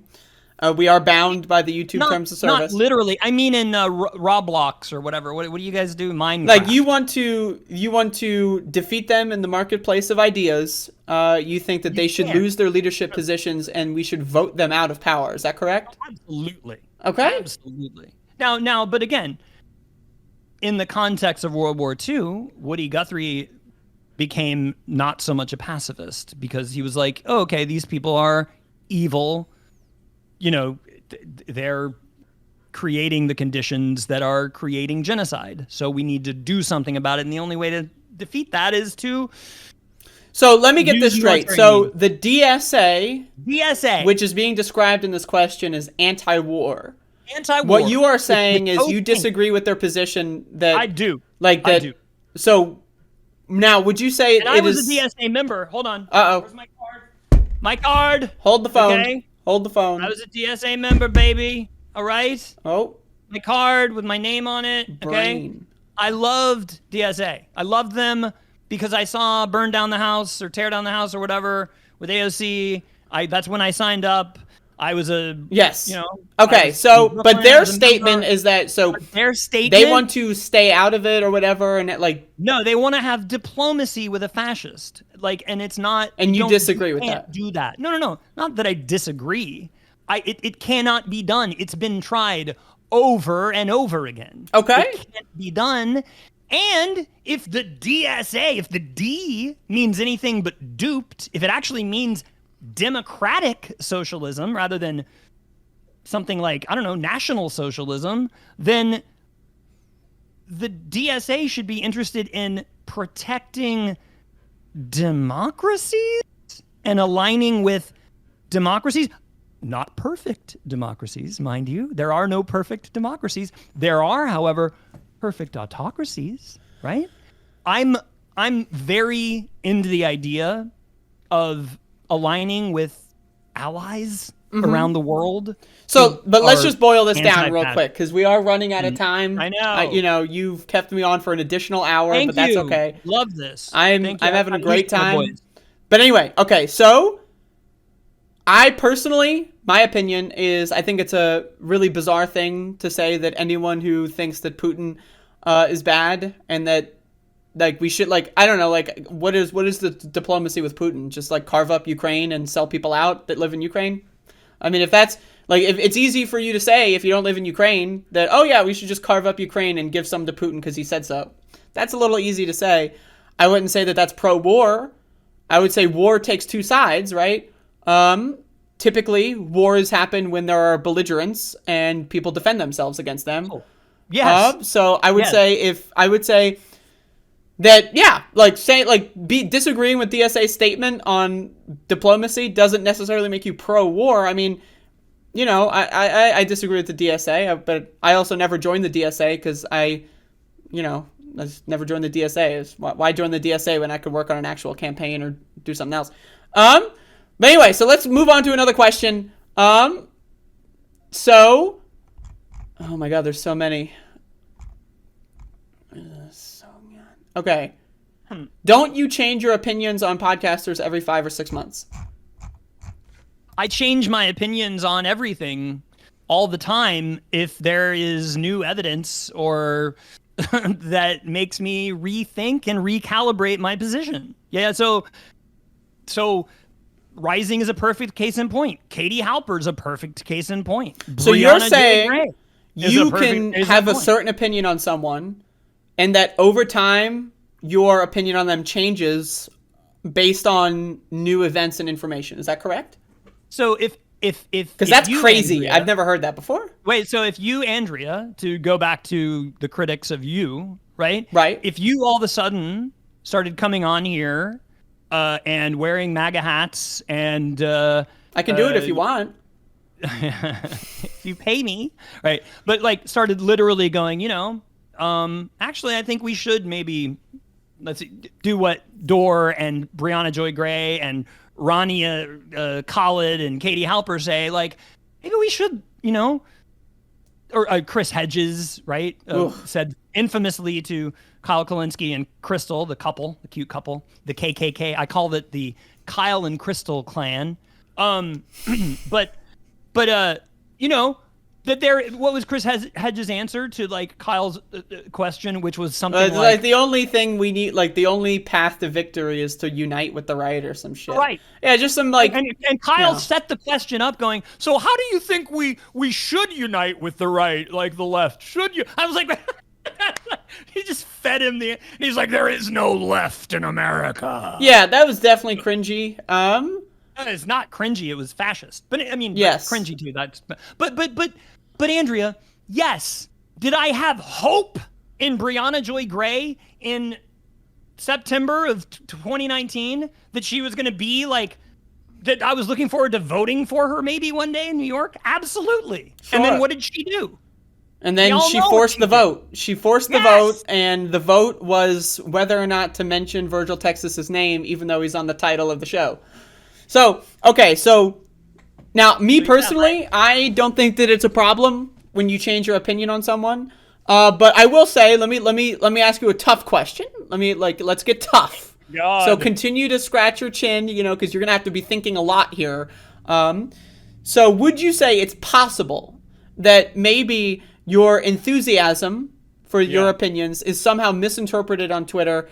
People may have a negative view of you, and so they interpret everything you say with the most negative possible way. Like, let's say, like, for example, when you, quote unquote, defend Joy Reid, is it possible that maybe people who don't like Joy Reid and maybe don't like you for whatever reason may see you do that, and then that could be that could fill in their confirmation bias? Is that possible? And it's also possible, do you think that maybe your enthusiasm is maybe like not constructed in the best way when speaking to critics? Like, I would speak to a right-wing family member in a different way than I would speak to someone on my podcast or something, so would you say that maybe your messaging could be improved in some way? Andrea, as I said, I've been like, when I found out that my great granddad was in the Klan, and then I found out what the Klan was, and my Mimi, his daughter, my grandma, when I said, I found out, she told me, yeah, Daddy was in the Klan, and then I went and I found out from my black friends. I was like, what? Whoa, hold the phone. So you're telling me you had black friends? I was like, well, I was in I'm talking about when I was a little kid, like 7, 8 years old or something. And no, I hadn't moved out of Atlanta yet. So I would have been like 7 or 6. And yeah, I had, little kids have crushes on, I had a crush on a black girl and, anyway. Whoa! But I thought anyway, Tulsi Gabbard told us that kids under the age of 18 don't have a sexuality. All right, go on. So, no. So, and then I would go and find out from like my black and my Jewish friends, like, oh, the Klan was bad. It was like really bad. And then I'd go to my Mimi and go, Mimi, my friends say that the Klan is, bad and they did horrible things. And then you know what Mimi said to me? No, I don't. Mimi, she said, honey, Daddy didn't do anything bad. He was just out at night making sure that men weren't cheating on their wives at bars. And so immediately, now my some daughters of the Confederacy shit right there, let me tell you. Okay. So, but my Mimi was not, like, my Mimi watched Phil Donahue, okay? My Mimi liked Oprah, okay? My Mimi was not, my granddad, this is complicated, but like my granddad went and Is this the KKK guy? No, that's my great granddad. That's your great granddad. So, okay. Granddad, right. My granddad, her husband, right? His dad was not in the Klan. His dad was not rich. His dad drank himself to death in Moultrie, Georgia, right? Okay. Because his dad lived in a theocratic terror state, right? So the only way for him to cope was to drink himself to death, right? Okay. Because he wasn't into the Klan, right? But my granddad told me, oh yeah, as a little kid, yeah, Brian, after church on Sunday, one of the things that people did was there was lynchings. That was we'd all get together with the boys, drink a couple beers, and then commit hate crimes. No, yeah. And no, my granddad didn't do it, but he saw it because he'd go leave church. It was a thing. It was a town square thing, right? I love how it was organized at church, right? Let's organize our, extrajudicial murders of minorities at church, at the house of God. So I don't even remember what the question is, by the way. So here's the thing, right? But here's this. The story is my grandma took it on. I mean, she turned to her daddy and said, "Daddy, you don't do anything bad, right?" And Daddy said, "No, honey. I just make sure men out aren't cheating on their wives at night." And she uncritically accepted that as fact. Why would you, as a 9-year-old or 7-year-old, why would you go, oh, wow, yeah, my dad goes and is responsible for the lynchings? And she didn't know because they all had hoods that her dad was actually. Yep. Anyway, but at the same time, isn't it great that they got that rapist and they, hung him in the public square, So anyway, the contradictions of the South. What was the question again? I don't know. Your messaging, right, is a little enthusiastic. Would you say that maybe, now, okay, so let me just be very honest, right? A lot of the people that don't like you, they like me theoretically. We talk every now and then. I was kicked out of a group chat because I was saying to that group chat, the Autumn girl or whatever. I said to her, Andrea's really much better than Vosh. She's actually entertaining as hell, and like her comedic sense is much more These are true Carlin-esque statements. and better. That's true. And why the fuck isn't he like? And they were like, oh, she's got, and then they like criticized like my fandom of yours, right? And they were like, that's possible. And then and because they like him and because he's so good for the left, even though he. So I'm in a lot of group chats on Twitter, and I do not read any of them. So like I don't know. I'm not in the other one. You were actually in the other one before I got kidded. I might have been. It's possible. But you were. But it's confirmed. I know you didn't.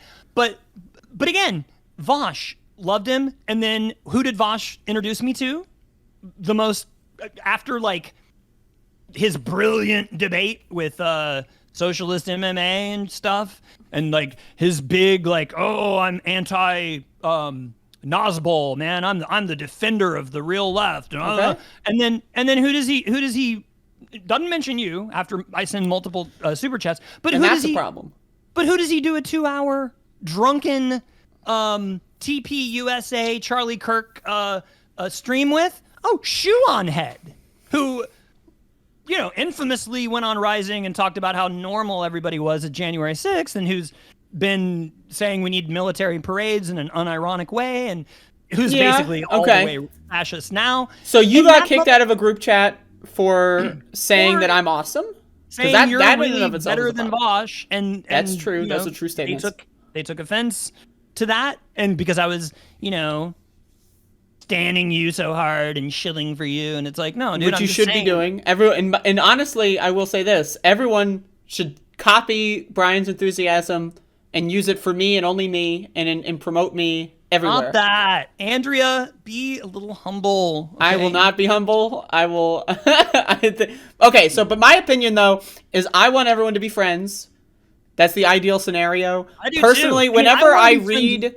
Like, let me give my thing here. So, go ahead, whenever I read your arguments or debates or you yelling and other people yelling at you, all the back and forths over the last like 6 months to a year, I think it's hilarious. Oh, there's a human being. There's a human being.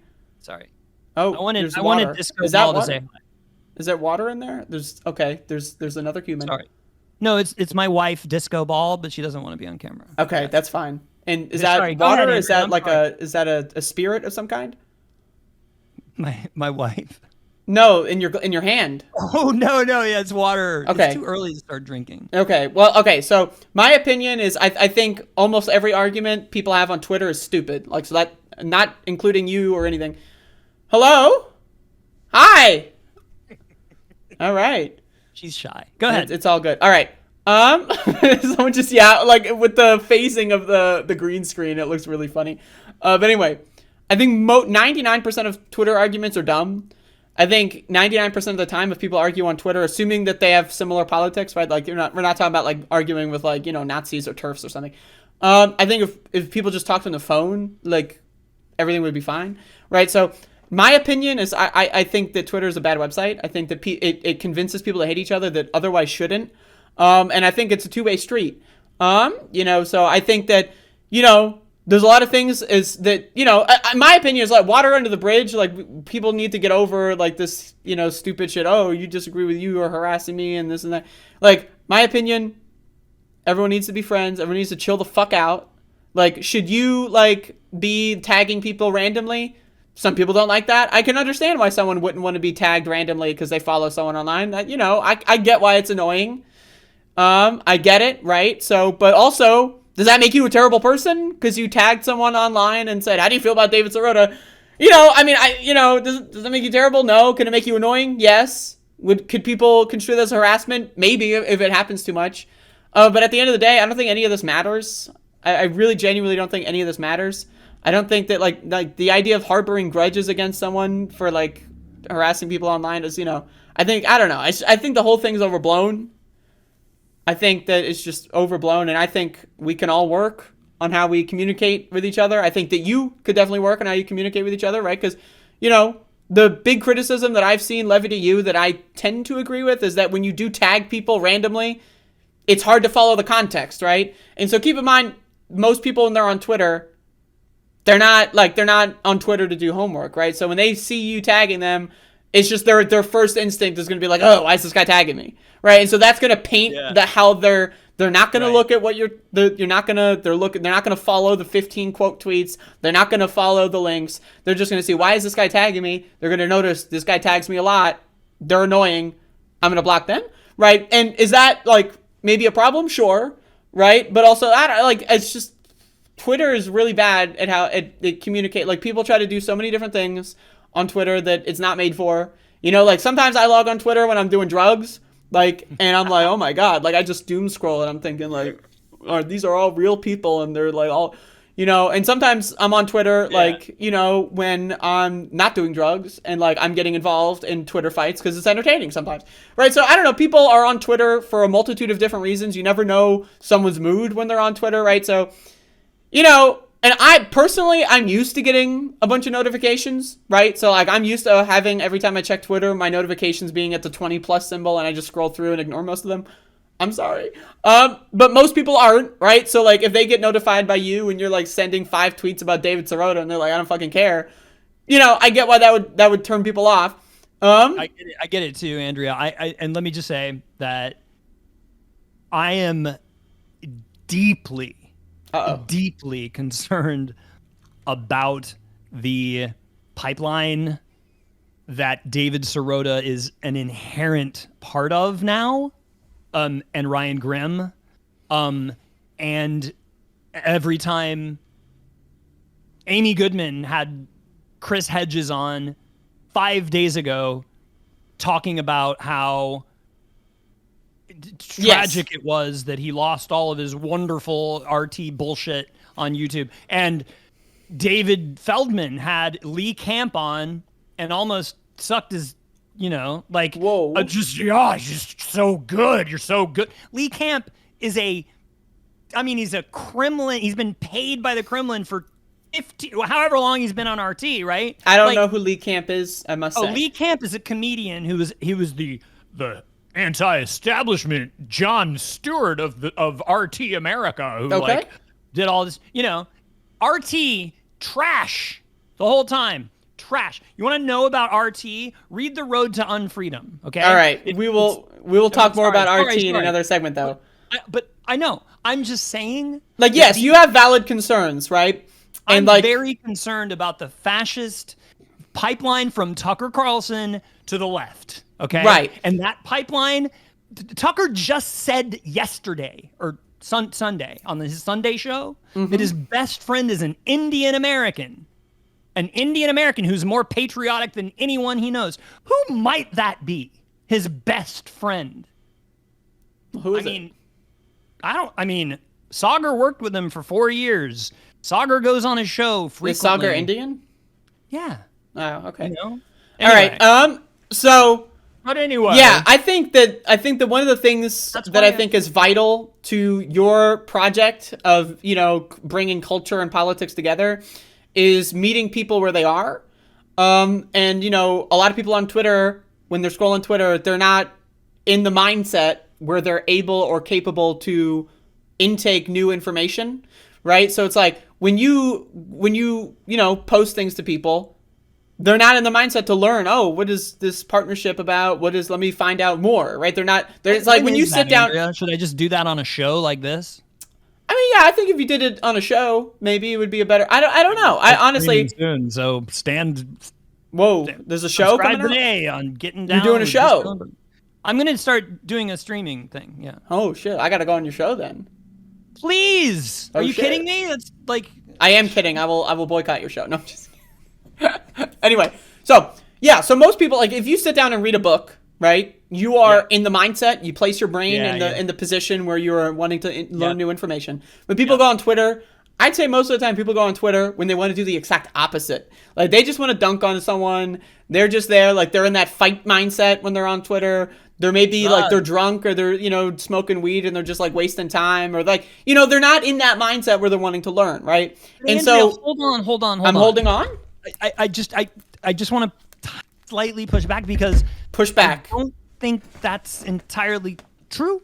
Because I follow, you know, since everybody in my previous hive has blocked me. I've actually started following actual journalists who are actually sharing really good stuff about. Could you imagine following actual journalists? Journalists. They actually have Twitter accounts. That's crazy. And they actually do the opposite of what you're saying. They actually give important, vital information. And that's good. I agree with that. But like, let me go with your term, the so-called click left. Yeah. I wouldn't say that there's any like you could make that description about anyone that has left-leaning politics that uses Twitter, right? Because people organize into like the fucking middle school lunch table kind of scenarios. People like get their friend groups and that's just how humans kind of, and Twitter really amplifies that in the worst way, right? And so like I just like most people that they might have left-leaning politics, but they're not necessarily activists, or even if they are activists, they're not using Twitter as an arm of their activism, right? And so, you know, like that leads to a lot of people getting very upset at each other. And again, so I can see why people would be offended by you like tweeting them over and over again, and then that leads to the fighting, and then that leads to the insults, and that leads to the clown this and goofball and dumbass and harasser and abuser, and like, you know, it's just like that's just how Twitter works. You know, I don't know how to fix that, Andrea, per se. I don't know. So I don't know what to do. I mean, you know, like, well, clearly you don't know what to do. No. But I mean, so when I see something like, oh my God, I have this great, I mean, I loved Marianne Williamson after her one big moment on the debate stage about reparations. I was like, yes, this is our woman. This is great, right? And I followed her and I was excited and I retweeted her pictures of birds and all that crap. And then goes on Useful Idiots and just sucks, you know. Yeah, I genuinely think that most of your criticisms are well-meaning, but I definitely understand how people can misinterpret it, right? Like, because again, like maybe you are not advocating to cancel Marianne Williamson and she's evil incarnate, right? That's not, you're saying that these are the things that I disagree with, and I think it's really problematic that she's not accepting criticism or allowing any or responding to, right? Yes. But people, like when they use Twitter, they're in this their mindset where it's like, any disagreement is cancel culture. Even if they ostensibly don't agree with that, but like they'll say, oh, why are you tagging people about this? Do you want to cancel? Like this is why I was asking you earlier about Noam Chomsky, and I kept saying, you know, you cancel Chomsky. Obviously, you know, Chomsky's done a lot of great things. He's pushed a lot of people left, but he's not perfect. And we need to be able to understand that not everyone is perfect. No one is perfect, actually. Right? Yeah, like Bernie Sanders isn't perfect. Jeremy Corbyn isn't perfect. Bernie made horrible decisions with a lot of his campaign. All right, hiring Brown and Joe Guy. Anyway, so, you know, we need to be able... And Andrea, I love Nina Turner. She was my greatest hope politician in the world. We go. And, I mean... I'm getting my seatbelt on. Brianna Joy Gray and her... No, there's never time to criticize anybody. There's never time to criticize Crystal Ball. There's never time to criticize Jimmy Dore. There's never time to criticize Glenn Greenwald. It's like, well, I would say that some people like Nina Turner, it's not her position to criticize Jimmy Dore. I think that's more of like podcaster's job, you know. I mean, I think Jimmy Dore is such. I mean, I think he's a clown now, and I don't think he's a dead horse. Well, earlier you said clown was a good thing. Yeah, now evil clown, and there's evil. Okay, witches, like. Good witches. Okay. But he's evil clown. I mean, but so yeah, I kind of get what you're saying. But I think the two biggest mistakes of AOC's 2018 campaign were agreeing to be interviewed by Greenwald and Dore. And they've used that, you know, infinitum. Right? Sure. And again, Professor Wolf, who I thought was great. Right? Oh, yeah. I mean, yeah. Against real quick, we have another question. 20 cups of coffee or 5 lines? I don't do cocaine. I like other things, but 2 cups of coffee and extremely excited to be on the Above It All show. We are now approaching. My personal thing is like I'll just go until I can't anymore. But this has been very entertaining. Spectacular, and it's given me, it's cut my teeth into the YouTube streaming world, which please, if you find me in any way entertaining or tolerable now that you've seen me actually not be like this announcer guy on my commercials, and you want to follow? You've done a lot of announcing. I will say you've done a lot of announcing on the stream, but that's good. That's fine. I've been announcer like here. Yeah, I mean, I just want to be clear because I'm sure I'm sure you specifically, as soon as the show is over, are going to reference the fact that you've been on the show, and I'm sure that that's going to get me involved in a lot more Twitter drama, and I'm here for it. Fine. So if anyone else wants to come on my show, if E Pluribus Unum wants to come on my show and give or do a debate, I'm down to host a debate. If Andrea, can I just, if you don't mind? I do mind. So shut up. I'm not interested in doing debates. Okay. I encourage everybody to watch John Duncan's anti-debate bro. Okay. YouTube video. What's your favorite Prince song? That's hard. It's like, okay. Gotta ask. I can't even do album. But if E Pluribus Unum wants to come on and explain why you're a piece of shit, I mean, we can organize that. I personally, I want everything to be productive. I want everything to be fruitful. I want everything to be productive, and I think that debate culture in general is, as John brilliantly articulates in that video, is patriarchal and dominating. I agree. And that's what I don't like about Vosh. I don't think it's constructive. And another person that hates me irrationally in Call him out. And Caino wanted to do a debate with me. His only interaction with me on Twitter was, fuck you, you fucking piece of shit, fuck. And then it's like, come on and debate me. Come on my stream. And then it's like, I'm like, I like. Well, okay, let me just say, let me push back a little bit.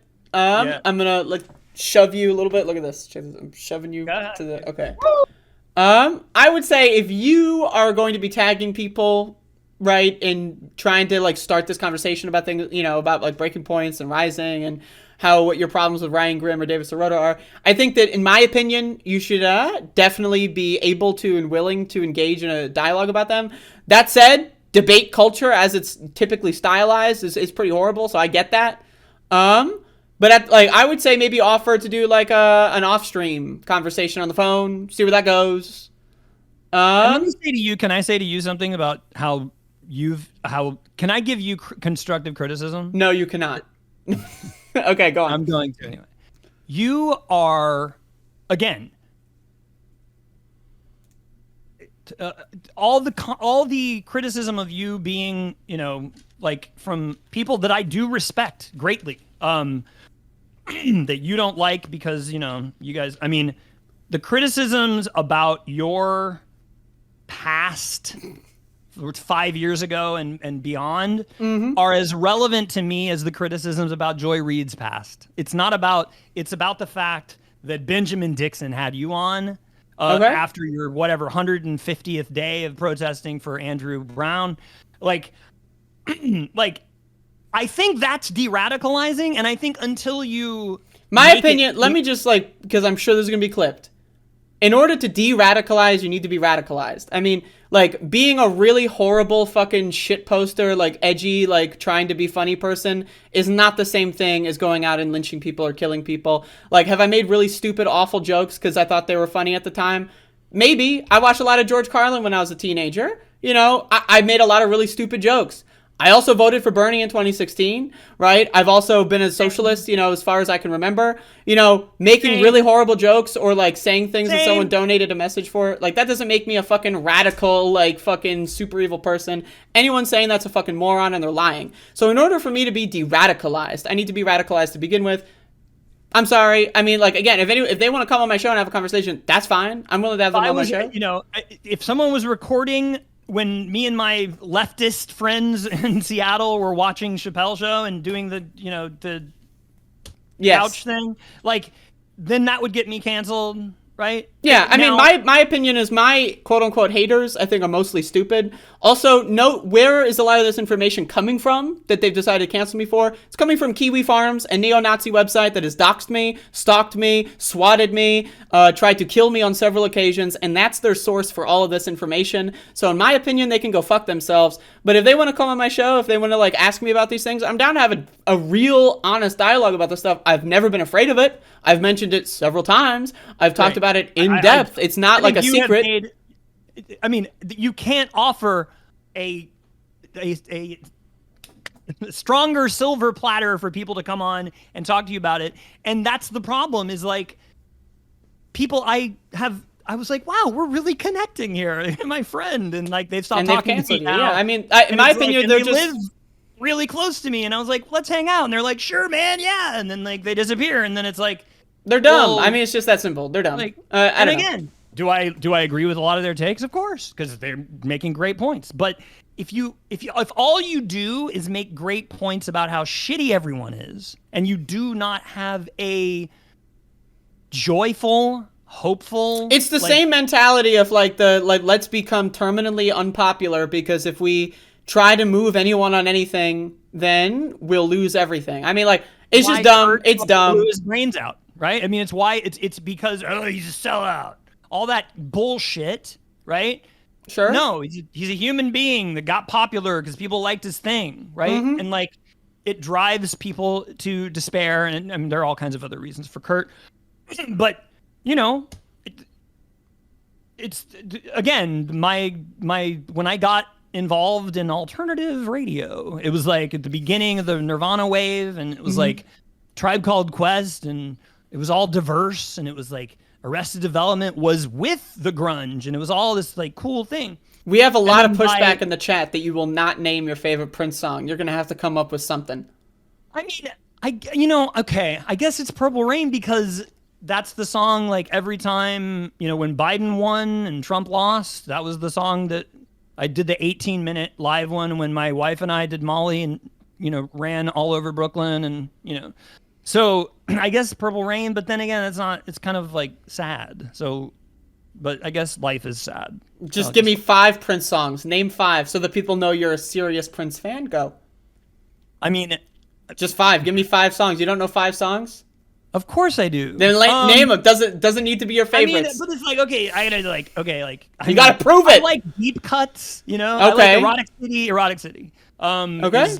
I mean, that was like candy when I was 9 years old. Okay. And I was like taking it, it had the dirtiest song in the world at the time, and I was like, I got in trouble. My dad had my mom break the record. Yeah, every story. I read my dad the lyrics to Darlin' Nikki on the phone at 9 years old, and I was like, masturbating with a magazine, Dad, isn't that cool? And he was like, ugh. And then I had a similar experience listening to Green Day as a kid. Yes. Yes. So, but okay, so that's 2. Okay, Erotic City. That's 3. I'll do. I mean, I like cheese. I like Under the Cherry Moon. All right, that's 4. Keep going. Let's go. And I love Fuck. Fuck. Is Fuck a song? I don't know. Hold Hurry on. up. You gotta go. 1999 because it's the apocalypse party song. All right. There you go. That's 5. We're good. Head. Up. Head, 6. Head 6. On Dirty Mind, but that's 7. I don't know. I'm gonna be honest. I've never listened to Prince. I'm gonna be real. That's stupid, Andrea. I should probably end this show forever. Above It All is canceled. No, just watch fucking. I mean, it's like God. You have an opportunity to watch God, basically. Anyway, I don't believe in God. Well, actually, I believe God is an alien. But anyway, So wait, what were you gonna say? I don't know. So anyway, I'm sure that this was going to be clipped by you as well as all the general haters. This is like the meeting. There's so many haters from different people that hate different people. I'm done with hate. Like I'm a love-led leftist. Okay. Hashtag love-led left. Thank you. Lead as in like the metal? What? Like the metal? LED like the light? Like Led Zeppelin. Okay. Not like the light. Led by love. Okay. All right. So hopefully this I feel like, okay, so it's, I don't know how long this show, 3.5 hours is the new longest show I've ever Like done. a Vosh stream, man. That is also true. This is like a as Vouch far as stream, the except length, it's but good. It doesn't, but it's not like The only difference is that like it's good. I haven't huffed. Yeah, it's only and I haven't huffed my own farts. I don't know how if you haven't Oh. either. I know Vosh like loves the smell of his own. Yeah. So, But anyway, yeah. What else? Yeah, okay, so let me... There's a lot more to talk about. There's so much more to talk about, but I bring you on for the same reason I would bring any of your haters on, or any of my haters, because I like letting people say what their opinions are. I would love to have a hater on, but I don't think that someone like E Pluribus Unum is operating in any good faith at all. He's shown me that repeatedly with his... So, the last thing. Oh, no? Last thing. Oh, the no, group, here we go. We're back in. group, We're back in. The group. When Okay. The goddamn group chat. All right. Hold on. Hit me. When I started, like, the going beyond the boundaries of Jimmy Dore bad, Glenn Greenwald bad, when I started going, but why is Marianne Williamson doing this? And why is David Sirota doing this? And why are they aligning with those guys when, like, and why are they saying shitty things about the only fucking people in Congress, like AOC, and that we have, like, working for... I mean... Andrea, you and I are passionate about drugs. Who's the only congressperson in history who has called for legalization of psychedelics and MDMA? AOC. Okay, fine. That's right. I like drugs. So I would prefer if they were legalized. That's all very correct. It's much easier, and then you can do coke and not worry about because it'll be regular. Anyway, what was I going to say? But you don't do coke. But you could if they were legalized. Coke, but I realized after doing it for years when I went to Mexico and did the coke in Tulum at my brother's. Oh, I mean, at my, not my brother. You don't have a brother. I don't have a brother. Right. You were just there for an unknown reason. My brothers were never there. But right? not. Anyway, when I did it in Tulum, I realized, wow, after 10 years of partaking in that, I never actually had it because that was the real. Right. But so anyway, when my friends in this group chat started. Right? Friends, is that in quotes? Former friends? My haters. Your haters? Would you say your haters are your motivators? Is that possible? Maybe. Is that a lyric? I don't know. It's just I've heard that phrase. It rhymed. Right. Yeah, that's... So when before they all turned on me, right? When they were starting to turn on me. The Great Betrayal. The Great Betrayal because I 2002X. Yeah, because I dared to, like, question Sirota's motives, Grimm's motives, etc. They went, hey, Brian, all you do is criticize, man. Why don't you ever do anything positive? So I'm like, oh, okay. As I was, like, getting hated on for that, I was making this 25-minute video about how all we need to do is politically weaponize festival culture and re-embody and redo, Janice's vision that she told Dick Cavett in 1968 before she died about, right. About how we need to make... She was the one that said it. We need to have festivals become peace rallies for progressive candidates. She said it, right? Mm-hmm. And it died. That vision died with her, as I say in the video. I made this long video. It was like, okay, here's how we need to force the fun, not force the vote, force the fun, right? And then go and, like... In my opinion, I will say this. I think most people on Twitter should definitely be doing psychedelic drugs. I say that in the sense that I do not recommend doing drugs to anyone because they are illegal, and breaking the law is bad. And if you break the law, that makes you a bad person. That's it. So, and then they were like, and so I'm like, oh my God, they're going to love this because I'm making this, like, really creative. Yeah, you have to understand, a lot of people you're talking to on Twitter are kids. Like, like, they're barely legal teens, as E Pluribus Unum. I think E Pluribus Unum is also a barely legal teen. I don't know. I probably shouldn't talk to him for legal reasons, right? Well, but barely legal. Barely. So all my haters are not your motivators. Not my. Clear. They are kind of. But okay. Then so I released the video, and I'm like, guys, look, it's the reviving of the Bernie rallies. Let's do this. Is everybody in? And then it's like 2 people were like, oh yeah, that's really creative. Fucking. Was I one of those people? Because I think I called it creative. No. I mean, but you could have done more to help share it and spread it. But all I'm saying is, whoa, called out, Andrea, is that you're fine. I mean, you're doing good work, right? You're actually like with your show, you're actually trying It's to. true. It's true. I am a genius. It's true. You're trying to galvanize consciousness, which is all I'm trying to do through music and through festival culture, because Yes. the most fun I've ever had has been at either a rave or a music festival. They're very fucking fun.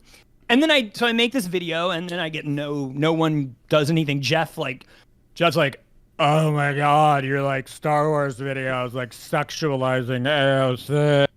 And I'm like, it's Princess Leia in a movie for kids. Like, yeah, I don't know about these individual tweets, to be honest, right? But anyway, no, it's yeah, like my thing is, it just goes back to the social media thing. People are in the mindset to dunk, right? Like being positive is not on the menu for Twitter, for sure. Because Twitter is a libertarian-owned and algorithmatized. That's correct. Outrage, fucking. I mean, there's like I can tell you, like when I like whenever anyone posts any stream, myself or any other content creators I follow, like streams never get retweeted or shared or liked or anything. But if I dunk on someone with a quote tweet, I'll get like 100 retweets. You know, I don't know. Like it's just how Twitter works. It's the algorithm. In my opinion, like awful, and we can all we can all do more to be positive. I think, in my opinion, everyone who uses Twitter should be educated on what Twitter is. You know, like you should need to get a license to use Twitter, because a lot of people just go in and they don't understand how the algorithm or Twitter is manipulating them to be negative. I think that's a problem. Yes. And I think we're all guilty of it. I'm guilty of it. I get in fights on Twitter all the time. You're guilty of it. You get in fights. Everyone gets in fights. My criticism of you, I never got around to it. I don't know why. Fuck. But it was this. Your scathing brilliance about these, whether they're nefarious or whether they just lost the plot. I don't know. Is Katie Helper working for Putin, or is she just lost? Who knows, right? Like, I know she's evil. She's evil. She might be. I've never seen her show, to be honest.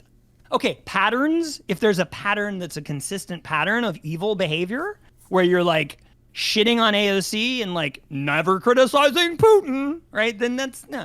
So I am horrible and canceled for what I want to say is this: you're fucking awesome on your stream, and then I've been so saddened because I'm like, where is that spirit when you had that pig Burgess in your crosshairs, and then when you had Jen Perlman, it was like, okay. Dude, after you went on the chat, like right before and after, they were like, oh my God, these vaccine mandates, like.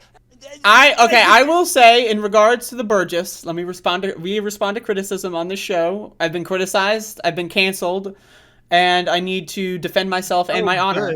You're so good when you're alone. I just want you to take that same.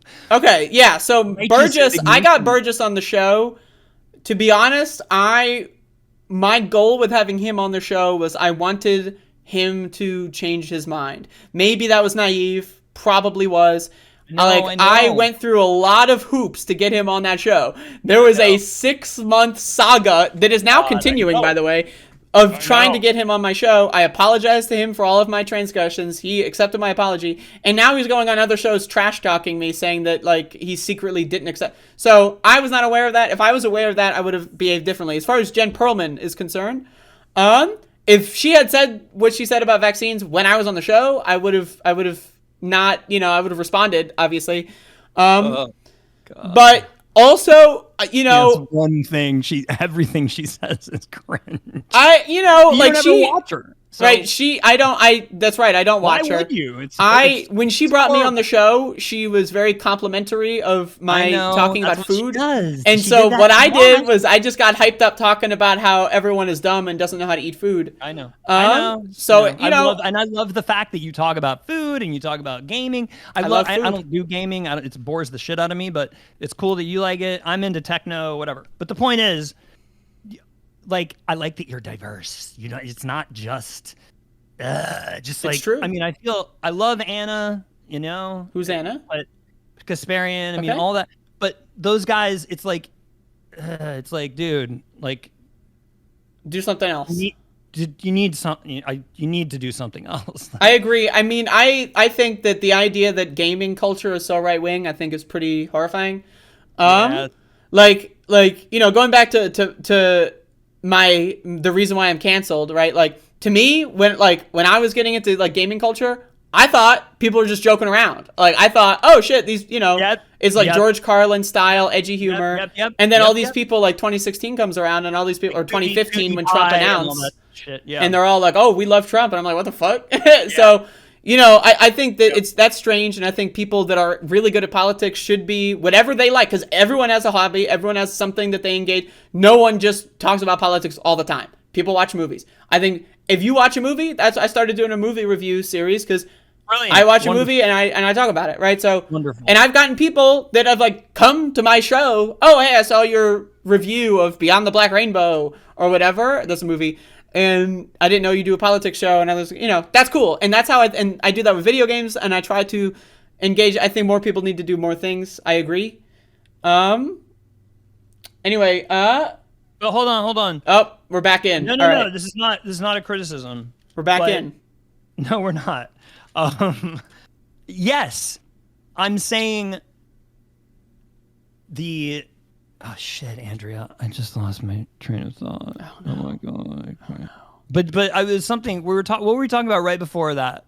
Right before people doing other things. Does anyone fucking know? Anyway, I don't know. But yeah, check your notes. I thought you were supposed to be writing things down, and you're not keeping track. God damn it.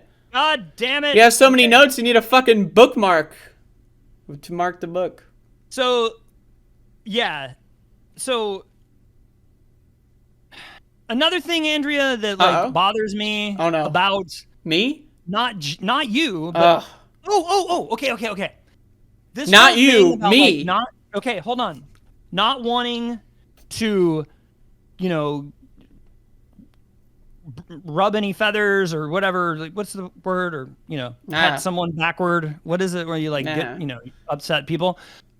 Here's a story that on November 8th, 2016. On November 8th, 2004, I woke up to a loud... No, this is good. I did wake up. I'm glad you woke up at some point.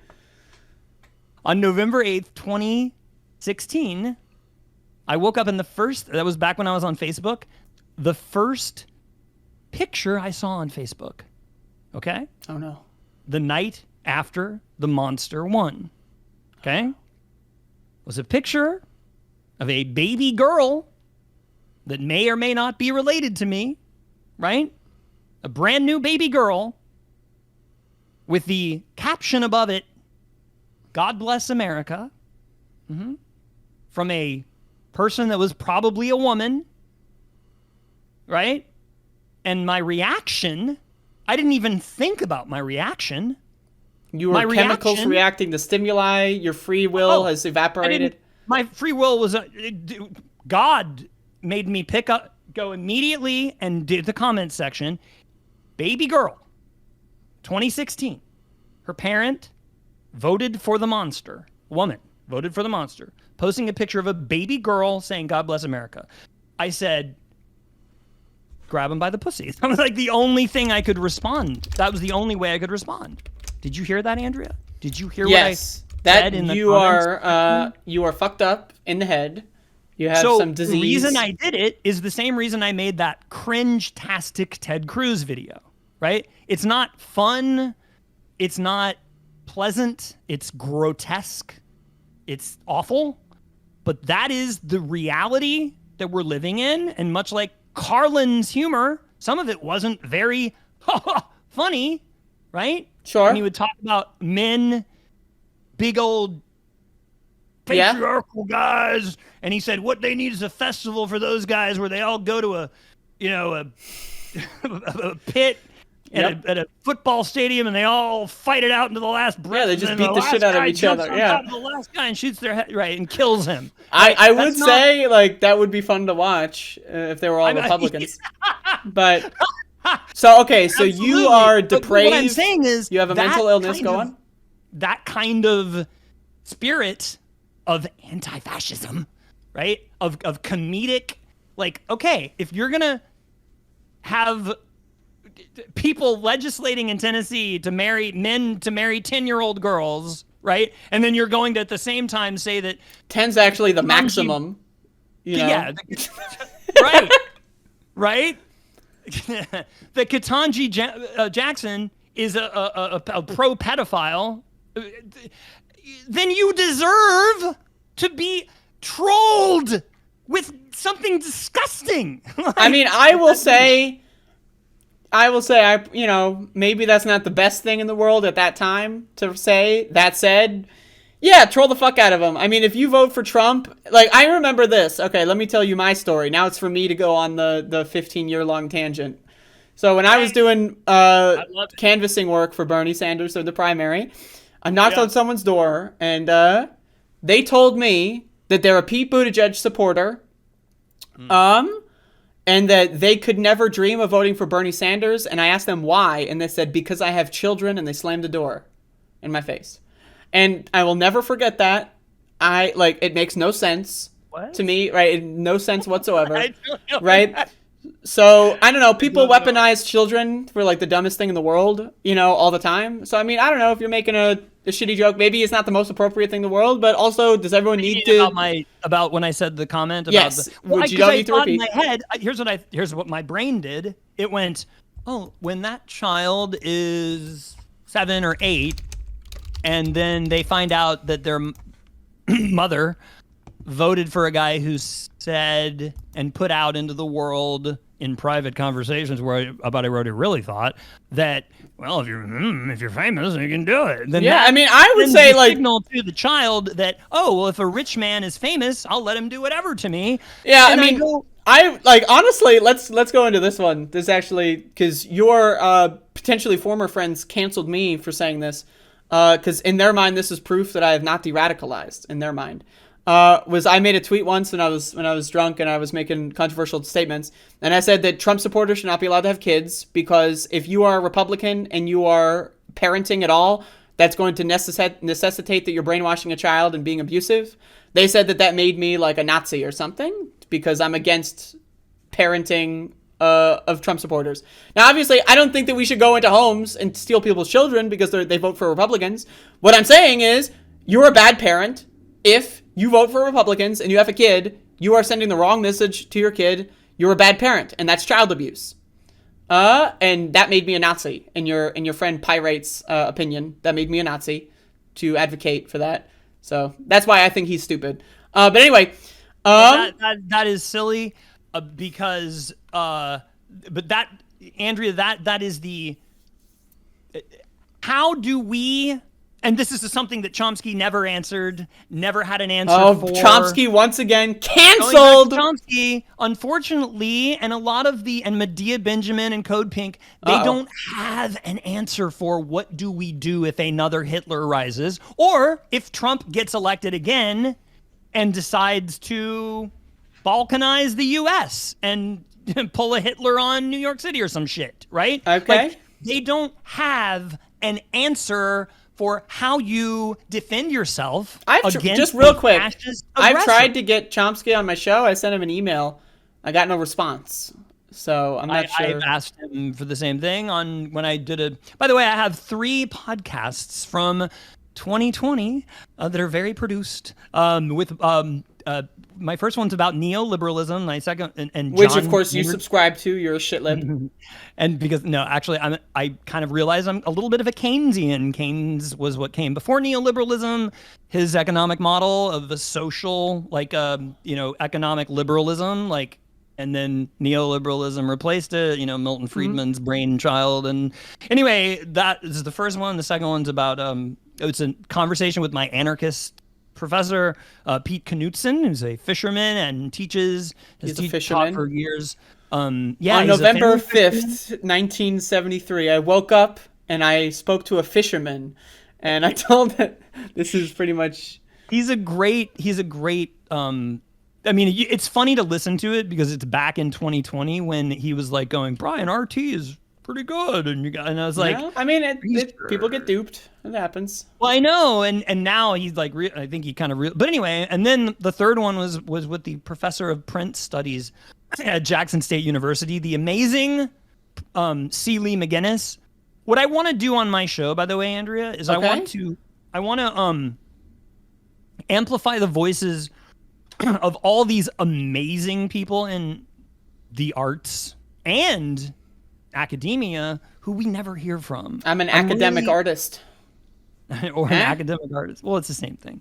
But like, there's a revolving door of a lot of the same people that we see constantly on a lot of the shows. And I think we need to expand our net because there's so many amazing people doing really good stuff that we never hear from. Anyway. I agree. So I'm going to try to get this show done. Appreciate today, hopefully, very soon in the next 5 minutes, maybe, if you'll let me. I'm going to take a piss break and I come right back for another couple hours. Or you'll come back and the show will be over and you will have been blocked on all social media.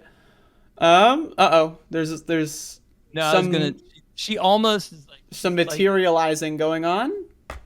Okay. she wants to be like, anyway, there's she ghosts. Just say hi. Hi, everybody. Hi. It's Snowball, It's been baby. Quite the thing. Have you been listening to all this? Very irresponsible. Just kidding. Oh no. Listen, oh no. You can't hear it. Oh no. All right, now we're gonna do 3 hours with Disco. Hello. Hey, now I can hear you. Okay. So, all right. So, how are you doing today? How's it going? Okay. I've been watching from the other room. Okay. My phone.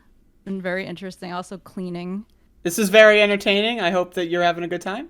It's been really exciting. Yeah, it's been really fun. Thanks for having him on. I feel like a mom or something. Oh no. Yep. No, I mean, it's all good. I did not wake up today thinking I would do a 5-hour show, but it happens. No, I think it's been really entertaining. I hope it has for everybody else. But I've been really entertained.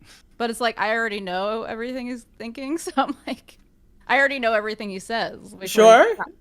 She's heard all my shit. And I find it really cool with you together talking. It's really interesting. I really like the. We have a question from the chat from Mila. How do you live with this guy? Yeah. Now, I'm sure you could write a book about that, actually.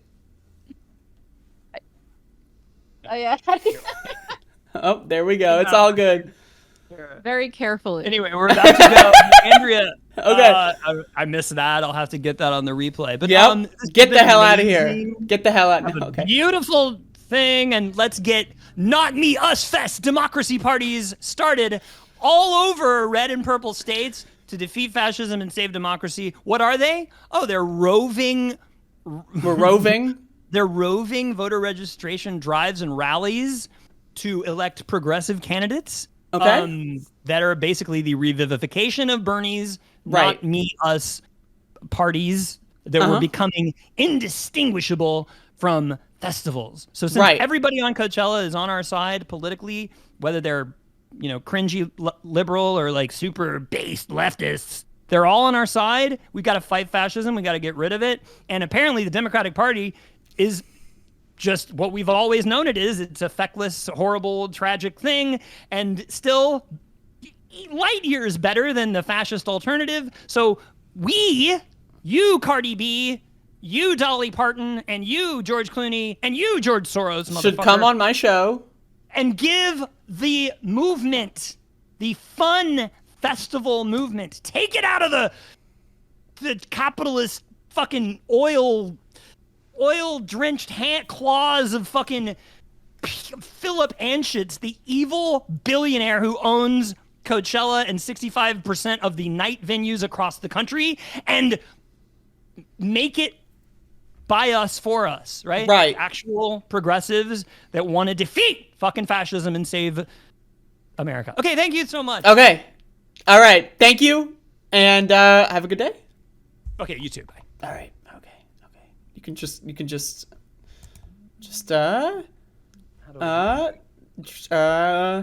Andrea, hold on. How do I fucking hang up? How do I hang up? I don't know how to. I'm gonna try it to. Okay. All right.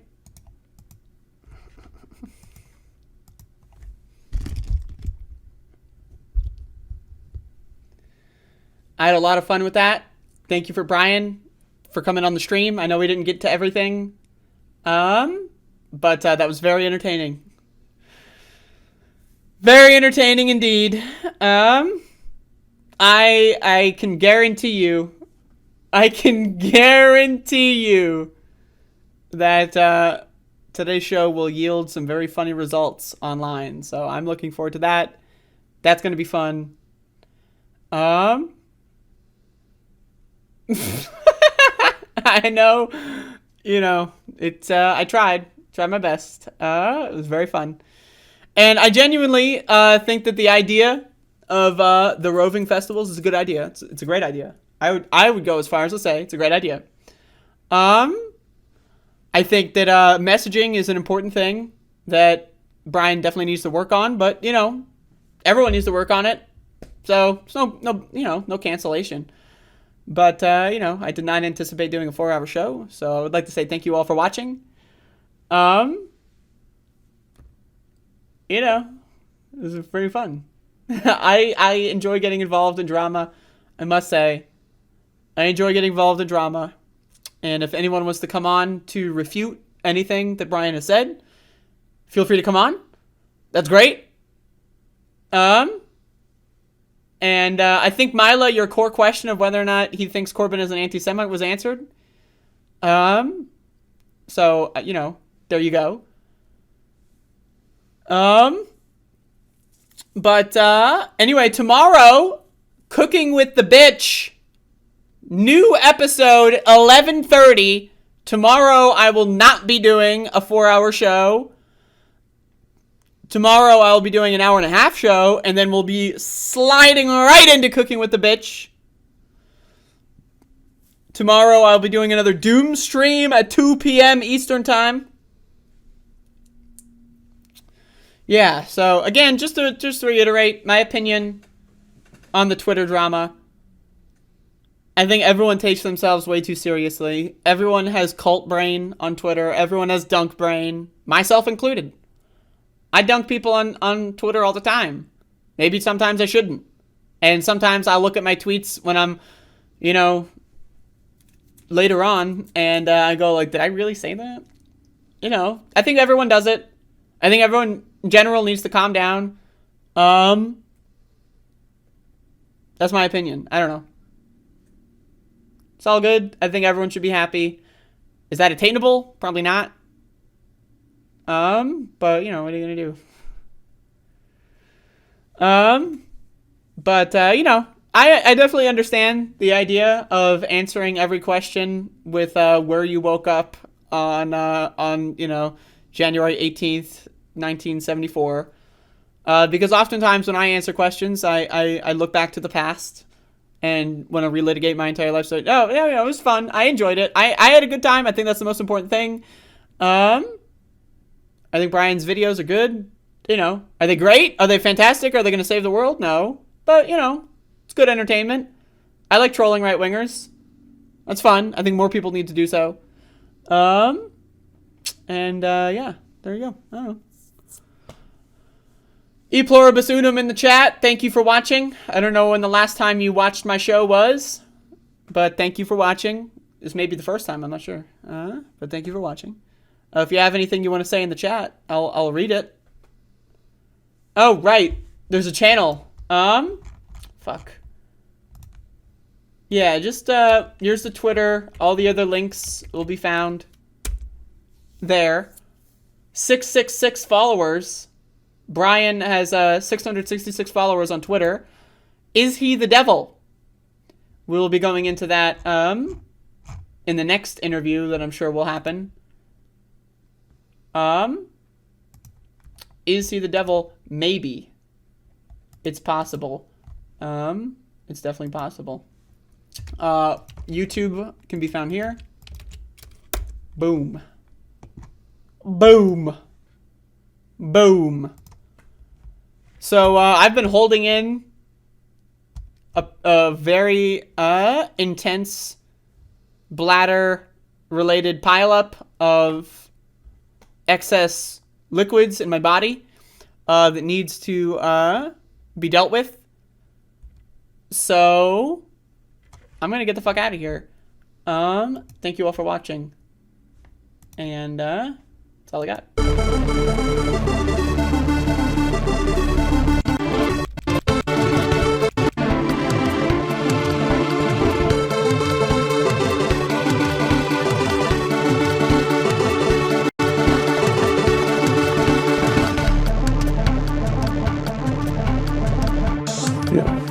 I eat extra sharp